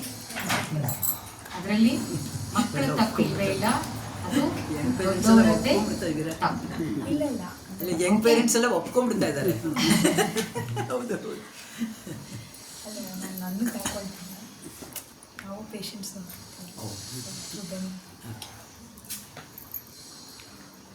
ಓಕೆ, ಇನ್ನು 2 ಹೇಳಿ ನಾನು ನನ್ನ ಮಾತನ್ನು ಮುಗಿಸ್ತೀನಿ, ಆಮೇಲೆ ಇದೊಂದು ಕತೆ ಇಲ್ಲ. ಓಕೆ, ಫಸ್ಟ್ ಏಡ್ ಅಂದರೆ ಗೊತ್ತಲ್ವಾ ನಿಮ್ಗೆಲ್ಲರಿಗೂ? ಏನು ಫಸ್ಟ್ ಏಡ್ ಅಂದರೆ ಆಗಿದ ತಕ್ಷಣ ಮನೇಲಿ ಏನು ಮೆಡಿಸಿನ್ಸ್ ಇರುತ್ತೆ ಅದರಲ್ಲಿ ಫಸ್ಟ್ ಏಡ್ ಜಾಸ್ತಿ ಆಗ್ತಿರಂಗೆ ಟ್ರೀಟ್ಮೆಂಟ್. S, exactly. ಇವಾಗ ಹೋಗ್ಬೇಕಾರೆ ಮಗು ಆಡ್ಬೇಕಾರೆ ಟಚ್ ಗಾಯ ಆಯಿತು ತಕ್ಷಣ ನಾವೇನು ಮಾಡ್ತೀವಿ? ಫಸ್ಟ್ ಏಡ್ ಮಾಡ್ತೀವಿ. ಫಸ್ಟ್ ಏಡ್ ಅಂದರೆ ಏನು ಮಾಡ್ತೀವಿ? ಫಸ್ಟ್ ಕ್ಲೀನಾಗಿ ತೊಳೆದು, ನೀರು ಹಾಕಿ ತೊಳೆದು, ಆಮೇಲೆ ಡೆಟಾಲ್ ಹಾಕಿ, ಆಮೇಲೆ ವೆರಿ ಗುಡ್.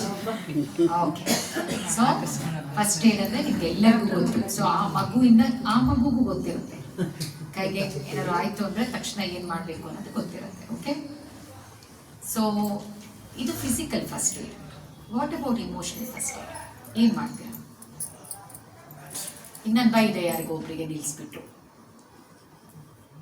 ಮನಸ್ಸಿಗೆ ತುಂಬ ಬೇಜಾರಾಗತ್ತಲ್ವಾ? ಅದು ಗಾಯ ಆದಂಗೆ ಅಲ್ವಾ ಮನಸ್ಸಿಗೆ? ಸೊ ಅವಾಗ ಏನು ಮಾಡ್ತೀರಿ? What will you do? ನೋಡಿ, ಫಿಸಿಕಲ್ ಫಸ್ಟ್ ಏಡ್ ನಮಗೆಲ್ಲರಿಗೂ ಎಷ್ಟು ಚೆನ್ನಾಗಿ ಗೊತ್ತು. ಅದು ಚಿಕ್ಕ ಮಗುಂದ ಅಲ್ಲಿ ಅವನಿಗೂ ಗೊತ್ತು, ಎಲ್ಲರಿಗೂ ಗೊತ್ತು. ಸೊ ಈಗ ಮನಸ್ಸಿಗೆ ಬೈದರು, ಯಾರೋ ಟೀಚರ್ ಬೈದರು, ಫ್ರೆಂಡು ಬೈದ್ಲು, ಏನು ಮಾಡ್ತೀರಾ? ಮಾರ್ಕ್ಸ್ ಕಮ್ಮಿ ಬಂತು, ಅಥವಾ ಕಾಂಪಿಟೇಷನ್ಗೆ ಹೋಗಿದ್ವಿ, ಪ್ರೈಸ್ ಬರಲೇ ಇಲ್ಲ, ಸ್ವಲ್ಪ ಹೊತ್ತು ಏನು ಫಸ್ಟ್ ಏಡ್ ಮಾಡ್ತೀರಾ? ಸ್ವಲ್ಪ ಹೊತ್ತು ಆದ್ಮೇಲೆ ಅವ್ರ ಪಾಡಿಗೆ ಗೊತ್ತಾಗ್ಬಿಟ್ಟು ಪ್ರೋಸ್ ಅಂಡ್ ಕಾನ್ಸ್ ಹೇಳ್ಬೇಕು. ಏನು ಪಾಸಿಟಿವ್ ಏನು ನೆಗೆಟಿವ್ ಏನು ಅದನ್ನ ಹೇಳ್ಬೇಕು. ಓಕೆ ಓಕೆ ಎಲ್ಲ ತಪ್ಕೊಳ್ಳೋದು. ಓಕೆ, ಹಾಗೆ ಮಾಡಬೇಕು. ಓಕೆ, ಮತ್ತೆ ಆದ್ರೆ ಏನ್ ಪ್ರಯೋಜನ ಇಲ್ಲ, ನೆಕ್ಸ್ಟ್ ಟೈಮ್ ಚೆನ್ನಾಗಿ ಮಾಡ್ಬೇಕು. ಬಟ್ ಅಳೋದು ಕೂಡ ಇಂಪಾರ್ಟೆಂಟ್ ತಾನೆ. ಅಲ್ಲ, ನಾವು ಇದಕ್ಕೆ ಗಾಯಕ್ಕೆ ನೀರು ಹಾಕಿ ತೊಳಿತೀವಲ್ಲ, ಗಾಯಕ್ಕೆ ನೀರು ಹಾಕಿ ಕ್ಲೀನಾಗಿ ತೊಳಿತೀವಿ, ಹೌದಾ? ಅದು ಎಲ್ಲರಿಗೂ ಅಳು ಬರಲ್ಲ.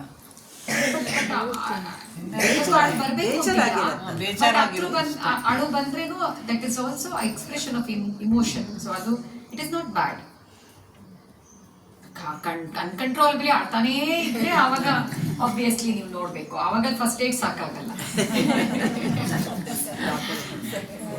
ಸೊ ಬಟ್ ಏನ್ ಗೊತ್ತಾ, ಸರ್ಪ್ರೈಸಿಂಗ್ಲಿ ನೀವೆಲ್ಲರೂ ಇವಾಗ ಫಸ್ಟ್ ಏಡ್ ಅಂದ್ರೆ ಏನು ಅಂತ ಯೋಚನೆ ಮಾಡಿ ಹೇಳಿದಾಗ ಇದನ್ನು ಹೇಳ್ಬಹುದಾದ್ರೂ ಫಿಸಿಕಲ್ ಫಸ್ಟ್ ಏಡ್ ಅನ್ನ ನಾವು ತಕ್ಷಣ ಮಾಡ್ತೀವಲ್ಲ. ಈಗ ನಾವು ಏನು ಬೇರೆ ಏನು ಯೋಚನೆ ಮಾಡದೆ ಅದಕ್ಕೆ ಫಸ್ಟು ತೊಳಿಲೇಬೇಕು, ಆಮೇಲೆ ಮುಲಾಮ್ ಹಚ್ಚಬೇಕು, ಅದಾದ್ಮೇಲೆ ಬ್ಯಾಂಡೇಡ್ ಹಾಕಬೇಕು ಅಂತ ಹೇಳಿ ಪಟ ಪಟ ಪಟ ನೀವೆಲ್ಲರೂ ಹೇಳಿದ್ರಿ ಅಲ್ವಾ?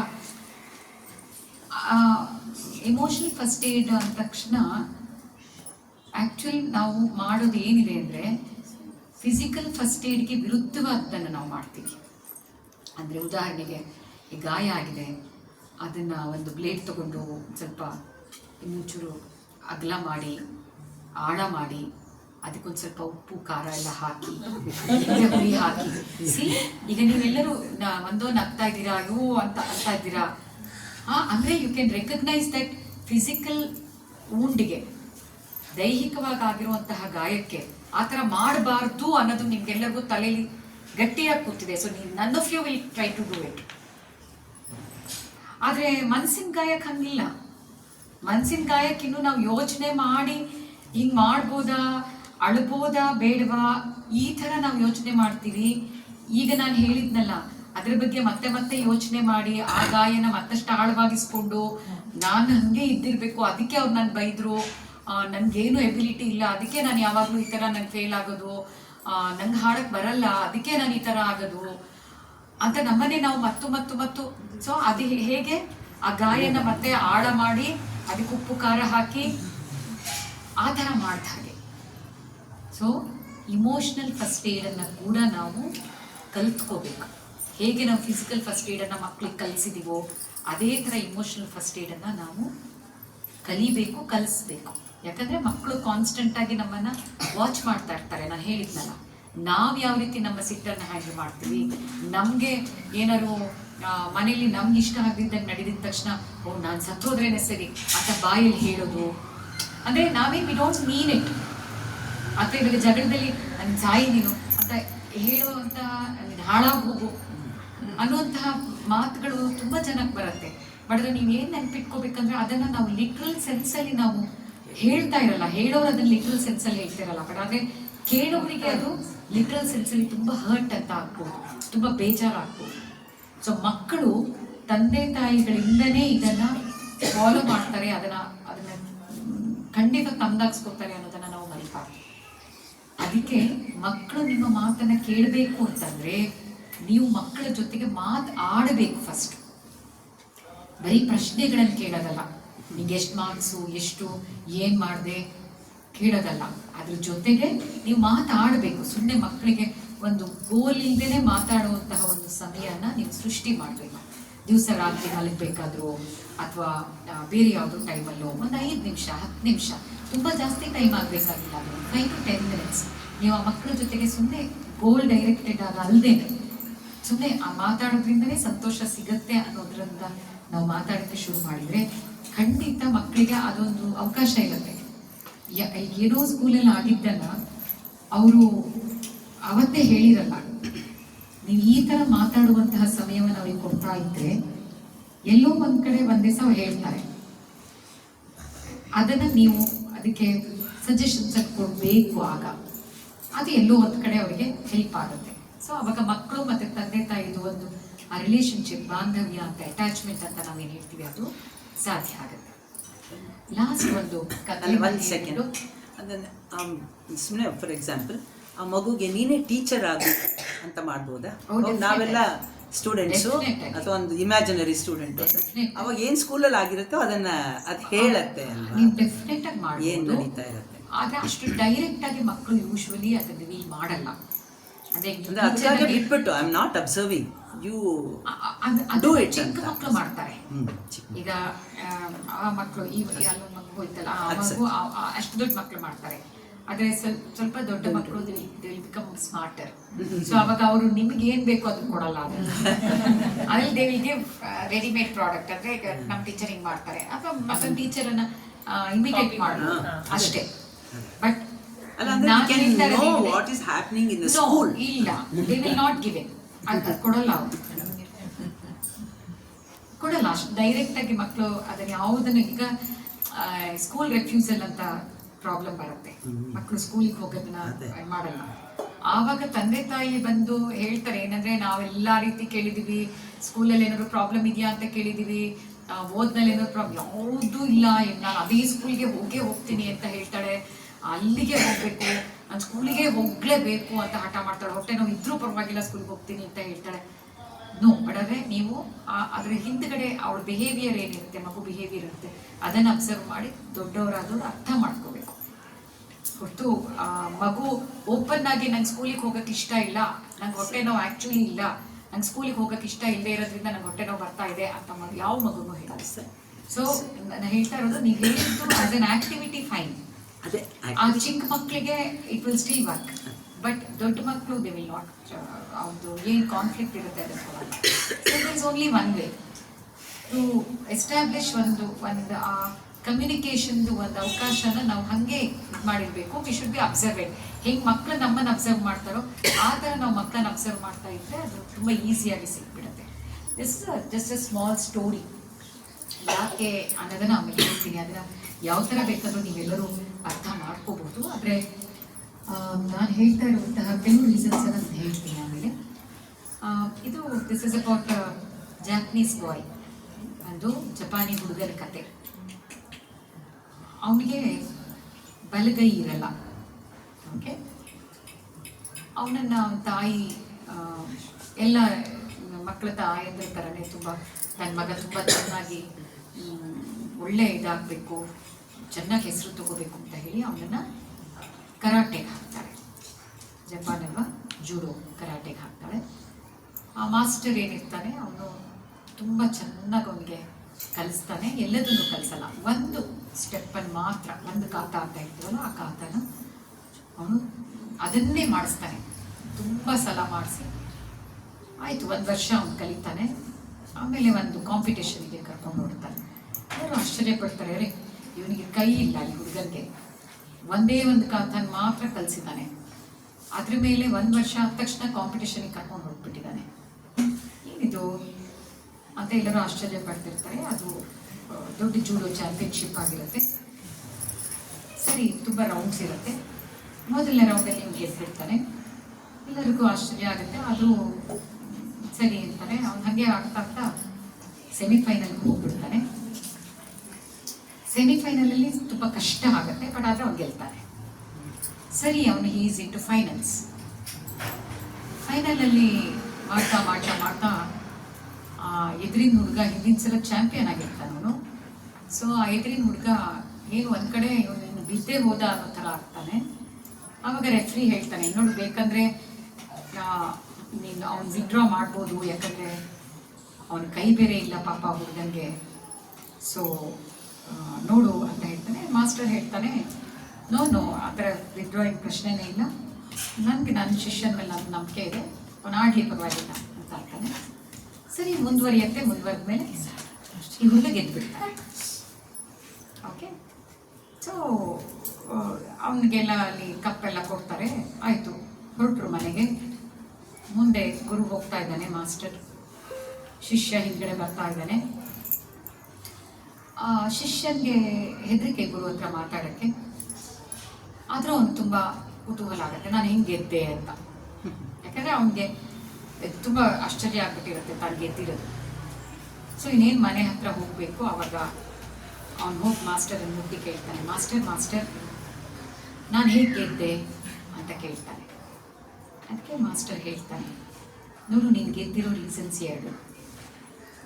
ಒಂದು, ನಿನಗೆ ನಾನು ಕಲಿಸಿದ್ದಂತಹ ಕಾತ ಅಂದರೆ ಪಟ್ಟು ಏನಿದೆ ಅದು ತುಂಬ ಕಷ್ಟದ ಪಟ್ಟು, ಅದು ಕರಾಟೆದು ಕಷ್ಟದ ಟೆಕ್ನಿಕ್. ಅದು 2ನೇ ರೀಸನ್ನು, ಆ ಕಾತಾದಲ್ಲಿ ಅಂದರೆ ಆ ಪಟ್ಟಿನಲ್ಲಿ ನಿನ್ನನ್ನು ಸೋಲಿಸ್ಬೇಕು ಅಂದರೆ ಎದುರಾಳಿ ಯಾರಿರ್ತಾನೆ ಅವನು ನಿನ್ನ ರೈಟ್ ಹ್ಯಾಂಡನ್ನು ಹಿಡಿಬೇಕು. ನಿನಗೆ ರೈಟ್ ಹ್ಯಾಂಡೇ ಇಲ್ಲ, ಸೊ ಯಾರು ನಿನ್ನನ್ನು ಸೋಲ್ಸಕ್ಕೆ ಸಾಧ್ಯ ಇಲ್ಲ. ಓಕೆ, ಅಂದರೆ ನಾವು which is the most difficult disability ಅಂತ ನಾವು ಅಂದ್ಕೊಂಡಿರ್ತೀವೋ, ಆದರೆ times it can become greatest ability. Okay, ಇವಾಗ ಎಕ್ಸಾಮ್ ಟೈಮ್ಸು ಬರ್ತಾ ಇದೆ, ಎಕ್ಸಾಮ್ಸು ಎಲ್ಲ ಮಕ್ಕಳಿಗೆ, ಸ್ಕೂಲ್ ಎಕ್ಸಾಮ್ಸು, ಇನ್ನು ಡ್ಯಾನ್ಸ್, ಮ್ಯೂಸಿಕ್ ಎಕ್ಸಾಮ್ಸು ಎಲ್ಲ ಬರ್ತಾ ಇದೆ. ಸೊ ಇಂಥ ಟೈಮಲ್ಲಿ ತಂದೆ ತಾಯಿಗಳು ನೆನ್ಪಿಟ್ಕೋಬೇಕಾದ್ದು, ಮಕ್ಕಳು ನೆನ್ಪಿಟ್ಕೋಬೇಕಾದ್ದು ಇದನ್ನು. ಯಾಕೆ ನಾವು ಅಂದ್ಕೊಂಡಿರ್ತೀವಿ, ನಮ್ಮ ಮಗುಗೆ ಬೇರೆ ಯಾವುದೋ ಮಕ್ಕಳು ಬೇರೆ ಏನೋ ಮಾಡಿರ್ತಾರೆ, ನಮ್ಮ ಮಕ್ಕಳಿಗೆ ಬರ್ತಾ ಇಲ್ವಲ್ಲ. ಅಥವಾ ಇವಾಗ ನಾವು ಮಾಡರ್ನ್ ಪೇರೆಂಟ್ಸ್ ಆಗಿ ಒಂದಿಷ್ಟು ಸೈಕಾಲಜಿಕಲ್ಲು ಅದು ಇದು, ಆಮೇಲೆ ಮೋಟಿವೇಶ್ನಲ್ಲು, ಆಮೇಲೆ ದಿವಸ ಬೆಳಗಾದರೆ ಪೇಪರಲ್ಲಿ ಆರ್ಟಿಕಲ್ಲು ಅದೆಲ್ಲ ಓದ್ಕೊಂಡು ನಾವು ಸ್ವಲ್ಪ ಇಲ್ಲಪ್ಪ, ನಾವು ನಮ್ಮ ಅಪ್ಪ ಅಮ್ಮ ಬೈದಂಗೆ ಓಪನ್ ಆಗಿ ಬೈಯಂಗಿಲ್ಲ, ನಾವು ಸ್ವಲ್ಪ ಸೊಫಿಸ್ಟಿಕೇಟೆಡ್ ಆಗಿ ಇಲ್ಲ ಪರವಾಗಿಲ್ಲ, ಎಷ್ಟು ಮಾರ್ಕ್ಸ್ ತೆಗೆದ್ರು ಪರವಾಗಿಲ್ಲ ಅಂತ ನಾವು ಹೇಳ್ತಾ ಇದ್ರೂ ಒಳಗೊಳಗೆ ನಮಗೆ ಅಯ್ಯೋ 100ಗೆ 100 ಬಂದಿದ್ರೆ ಚೆನ್ನಾಗಿರ್ತಿತ್ತು ಅನ್ನೋ ಥರ ಇರುತ್ತಲ್ವ ನಮಗೆ. It's the reality. ನೋ, ನಮ್ಗೆ ಅನ್ಸುತ್ತಲ್ವ, ಅಯ್ಯೋ ಫಸ್ಟ್ ರ್ಯಾಂಕೆ ಬರಬೇಕಾಗಿತ್ತು, ಫಸ್ಟ್ ಪ್ರೈಸೇ ಬರಬೇಕಾಗಿತ್ತು, ಇರಲಿ ಪರವಾಗಿಲ್ಲ ಅಂತ ನಾವು ಹೇಳ್ತಾ ಇದ್ರು ಒಳಗಡೆ ನಮಗೆ we are no different from our parents actually. Okay, so ಅಂಥ ಟೈಮಲ್ಲಿ ನಾವು ಏನು ನೆನ್ಪಿಟ್ಕೋಬೇಕು ಅಂದರೆ, ಮಕ್ಕಳಿಗೆ ನಾವು ಒಂದು ರೀತಿಯಲ್ಲಿ ನಾವು ಕಷ್ಟಪಟ್ಟು ಅವ್ರು ಕಷ್ಟಪಡೋದನ್ನು ಕಲಿಸ್ಬೇಕು. ಎಷ್ಟೋ ಸಲ ನನ್ನ ಹತ್ರ ಬೇರೆಯವ್ರು ಕೇಳ್ತಿರ್ತಾರೆ, ಏನು ನಿಮ್ಮ ಮಕ್ಕಳಿಗೆ ನೀವು ಡ್ಯಾನ್ಸ್ ಕಲಿಸ್ಬಿಟ್ರಾ, ಸಂಗೀತ ಕಲಿಸ್ಬಿಟ್ರಾ, ನೀವೇ ಡ್ಯಾನ್ಸರ್ ಅಂತ ಹೇಳ್ತಾರೆ. ಆವಾಗ ನಾನು ಹೇಳೋದಿದೆ ಏನಂತ, ನಾನು ನನ್ನ ಮಕ್ಕಳಿಗೆ ಏನು ಕಲಿಸೋಕ್ಕೆ ಪ್ರಯತ್ನ ಪಡ್ತೀನಿ ಅಂದರೆ ಕಷ್ಟಪಡೋಣ. What should I teach them is to work hard.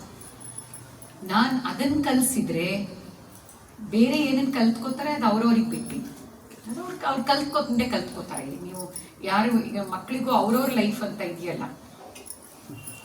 ಅವರಿಗೂ ನಾವು ಅನ್ಕೋತೀವಿ ಅವ್ರಿಗೇನು ಅವ್ರ ಫ್ಯೂಚರ್ ಬಗ್ಗೆ ಏನು ಅವ್ರಿಗೆ ಇದೇ ಇಲ್ಲ ಅಂತ ನಾವು ಅನ್ಕೋತೀವಿ. ಹಂಗಿರಲ್ಲ. ಎಲ್ಲ ಮಕ್ಕಳಿಗೂ ಅವ್ರ ಫ್ಯೂಚರ್ ಬಗ್ಗೆ ಏನೋ ಮಾಡಬೇಕು, ಏನೋ ಇದು ಮಾಡಬೇಕು ಅನ್ನುವಂಥ ಐಡಿಯಾಸ್ ಇರುತ್ತೆ. ಅದನ್ನು ಸರಿ ದಾರಿಗೆ ನಾವು ತರಬೇಕು ಅಂತಂದರೆ ನಾವು ಕೆಲವು ಡಿಸ್ಟ್ರಾಕ್ಷನ್ಸನ್ನು ಕಡಿಮೆ ಮಾಡಬೇಕು ಅಷ್ಟೇ. ಆ ಡಿಸ್ಟ್ರಾಕ್ಷನ್ಸನ್ನು ಕಡಿಮೆ ಮಾಡೋದು ಅಂತಂದರೆ ಅವ್ರಿಗೆ ಕಮ್ಮಿ ಮಾಡೋದಲ್ಲ, ಇಡೀ ಕುಟುಂಬದವರು ಕಮ್ಮಿ ಮಾಡ್ಕೋಬೇಕು. ಅಂದರೆ ಆವಾಗ ಇಟ್ ವಿಲ್ ಬಿ ಈಸಿ ಅಷ್ಟೇ. ಸೊ ನಮ್ಮ ಮಕ್ಕಳು ನಮ್ಮ ಮಾತು ಯಾಕೆ ಕೇಳಲ್ಲ ಅನ್ನೋದ್ರ ಬದಲು ನಾವು ಅವರ ಹತ್ರ ಮಾತಾಡಬೇಕು. ನಾವು ಅವ್ರ ಮಾತನ್ನು ಎಷ್ಟು ಕೇಳಬೇಕು, ಎಷ್ಟು ಕೇಳಬಾರ್ದು ಅನ್ನೋದನ್ನು ತಂದೆ ತಾಯಿಗಳು ಹಾಕಿದ್ರೆ ಮಕ್ಕಳು ಮತ್ತೇನಲ್ಲ, ಅಪ್ಪ ಅಮ್ಮ ಏನು ಮಾಡ್ತಾರೆ ಅದರಲ್ಲಿ ಈಗ ನಿಮ್ಮ ಅಪ್ಪ ಅಮ್ಮ ಮಾಡ್ತಾರಾ ಇಲ್ವಾ, ಒಬ್ಬೊಬ್ರದ್ದು ಅಪ್ಪ ಅಮ್ಮ ಮಾಡ್ತಾರಾ ಇಲ್ವಾ ಅಂತ ನಾನು ಕೇಳ್ತಾ ಇಲ್ಲ, ಅವರೇ ನನ್ಗೆ ಗೊತ್ತಿರಬೇಕು ಅಂತಿಲ್ಲ. ಆದರೆ ಜಗತ್ತಿನಲ್ಲಿ ಅಪ್ಪ ಅಮ್ಮಂದ್ರ ಬಿಹೇವಿಯರ್ ಹೇಗಿದೆ ಅನ್ನೋದು ನನಗೆ ಗೊತ್ತು. ಆ ಅಥಾರಿಟಿಯಿಂದ ನಾನು ಹೇಳ್ತಿದ್ದೀನಿ, ಅಪ್ಪ ಅಮ್ಮಂದು ತಮ್ಮ ಮಕ್ಕಳನ್ನ ಎಷ್ಟು ಪ್ರೀತಿ ಮಾಡ್ತಾರೆ ಅನ್ನೋದಕ್ಕೆ ಯಾರು ಒಬಾಮಾ ತನ್ನ ಪ್ರೆಸಿಡೆನ್ಷಿಯಲ್ ಇದರಲ್ಲಿ ಅವನು ಹೇಳಿದ್ದ. ಅಂದರೆ ನಿಮಗೆಲ್ಲಗೂ ನೀವು ಅದು ಇರುತ್ತೆ ಡೆಫಿನೆಟಾಗಿ ವೆಬ್ಸೈಟು ಸುಮ್ಮನೆ ಹಾಕಿ ನೋಡ್ಬೋದು. ಯಾಕಂದ್ರೆ ನಮ್ಮ ಅಮ್ಮ ನನ್ಗೆ ಹೇಳಿದ್ರು ಅದನ್ನ, ಹಾಗಾಗಿ ನನಗೆ ಅದು I have the advantage of listening it to from my mother. ಇದೇ ಥರ ಏನೋ ಒಂದು ಈಗ ರೀಸೆಂಟಾಗೆ ಒಬಾಮಾ ಒಂದು 10 years ಬ್ಯಾಕ್ ಒಬಾಮಾ ಪ್ರೆಸಿಡೆಂಟ್ ಆಗಿದ್ದ ಅಲ್ವಾ. ಆ ಟೈಮಲ್ಲಿ ಒಬಾಮಾ ಅವನು ಪ್ರೆಸಿಡೆಂಟ್ ಇದನ್ನು ತಗೊಂಡಾಗ ಅವನು ಹಿ ಹ್ಯಾಡ್ ಟೋಲ್ಡ್, ಅಂದ್ರೆ ಈಗ ಅವ್ರದ್ದು ಅಮೇರಿಕನ್ ಪ್ರೆಸಿಡೆಂಟ್ಸ್ದು ಇದೆಲ್ಲ ಸ್ಪೀಚ್ ಎಲ್ಲ ಗೊತ್ತಲ್ಲ ನಿಮಗೆ, ಹಿಂಗೆ ಎದುರುಗಡೆನೆ ಇದ್ದವ್ರನ್ನೇ ನೋಡಿ ನೋಡಿ ಮಾತಾಡ್ತಾರಲ್ವ ಅವರು. ಆ ಥರ ಹೆಂಡತಿ ಬಗ್ಗೆ ಹೇಳಿಬಿಟ್ಟು ಆಮೇಲೆ ಮಕ್ಕಳನ್ನ ನೋಡಿ I love you more than you can imagine ಅಂತ. ಅಂದರೆ ನೀವು ಎಷ್ಟು ಊಹೆ ಮಾಡ್ತಿರೋ ಅದಕ್ಕಿಂತ ಜಾಸ್ತಿ ನಾನು ನಿಮ್ಮನ್ನು ಪ್ರೀತಿ ಮಾಡ್ತೀನಿ ಅಂತ ಯು ಕ್ಯಾನ್ ನೆವರ್ ಇಮ್ಯಾಜಿನ್ ಅಂತ. ಹಾಗೆ ಈ ಮಕ್ಕಳು ಅಷ್ಟೇ, ನಿಮ್ಮ ತಂದೆ ತಾಯಿಗಳು ನಿಮ್ಮನ್ನು ಎಷ್ಟು ಪ್ರೀತಿ ಮಾಡ್ತಾರೆ ಅನ್ನೋದೇನಿದೆ ಅದ್ರ ಬಗ್ಗೆ ನಿಮಗೆ ಕಲ್ಪನೆ ಇರೋಕ್ಕೆ ಸಾಧ್ಯನೇ ಇಲ್ಲ, ಬಟ್ ದೇ ಡು. ಸೊ ಹಾಗಾಗಿ ಅದು ನೀವು ಅವ್ರ ಮಾತನ್ನು ಕೇಳೋಕ್ಕೆ ತುಂಬ ಇಂಪಾರ್ಟೆಂಟ್ ಆಗಿ ಮೋಟಿವೇಶನ್ ಆಗಬೇಕು, ಗೊತ್ತಾಯ್ತಾ. ಇವಾಗ ಅಪ್ಪ ಅಮ್ಮ ಏನಾದ್ರು ಹೇಳಿದ ತಕ್ಷಣ ನಮ್ಗೆ ಅನಿಸುತ್ತೆ ಇವ್ರಿಗೆ ನಮ್ ಕಂಡ್ರೆ ಆಗಲ್ಲ, ಅದಕ್ಕೆ ಇವ್ರು ನಮ್ಗೆ ಹೇಳ್ತಾ ಇರೋದು, ಇವ್ರು ಅದಕ್ಕೆ ನಮ್ಗೆ ಇದು ಮಾಡ್ತಾ ಇರೋದು ಅಂತ ಹೇಳ್ತಾರಲ್ವಾ. ಬಟ್ ಆ್ಯಕ್ಚುಲಿ ನೀವು ಹೇಳ್ತಾ ಇರೋದು ನಿಜ ಅಲ್ಲ. ಅಪ್ಪ ಅಮ್ಮಂಗೆ ನಿಮ್ಮ ಕಂಡ್ರೆ ತುಂಬ ಪ್ರೀತಿ ಇರೋದ್ರಿಂದಾನೇ ಅವರು ಮಾತು ಕೇಳಬೇಕು ಅಂತ ಹೇಳ್ತಿರ್ತಾರೆ ಅನ್ನೋ ಒಂದು ಮಾತನ್ನ ನೀವು ಆಗಾಗ ನೆನಪಿಸ್ಕೋಬೇಕಷ್ಟೇ. ಅದರದ್ಮೇಲೆ ನೀವು ಹಠ ಎಲ್ಲ ಮಾಡ್ಬೋದು, ಹಠ ಎಲ್ಲ ಮಾಡ್ಬೋದು. ಅದನ್ನ ಕೇಳದೆ ಇರೋದೇನಿದೆ ಅದು ಅಪ್ಪ ಅಮ್ಮಂದ್ರದ್ದು ಅವ್ರದ್ದು ಎಬಿಲಿಟಿ ಅದು. ಸೊ ಈ ಡಿಸಬಿಲಿಟಿ ಎಬಿಲಿಟಿ ಇಟ್ಕೋಬೇಕು. ಸೊ ಅವ್ರು ಹಠ ಮಾಡ್ಬೋದು, ಅವ್ರು ಮಾಡದೇ ಇದ್ರೆ ಮತ್ತೆ ಯಾರು ಮಾಡ್ತಾರೆ. ಮತ್ತೆ ಏನ್ ಗೊತ್ತಾ, ತಂದೆ ತಾಯಿಗಳು ಇನ್ನೊಂದನ್ನು ನೆನಪಿಸ್ಕೋಬೇಕು ಈ ಟೈಮಲ್ಲಿ. ನಮ್ಮ ಮಕ್ಕಳು ಯಾಕೆ ಬೇಕು?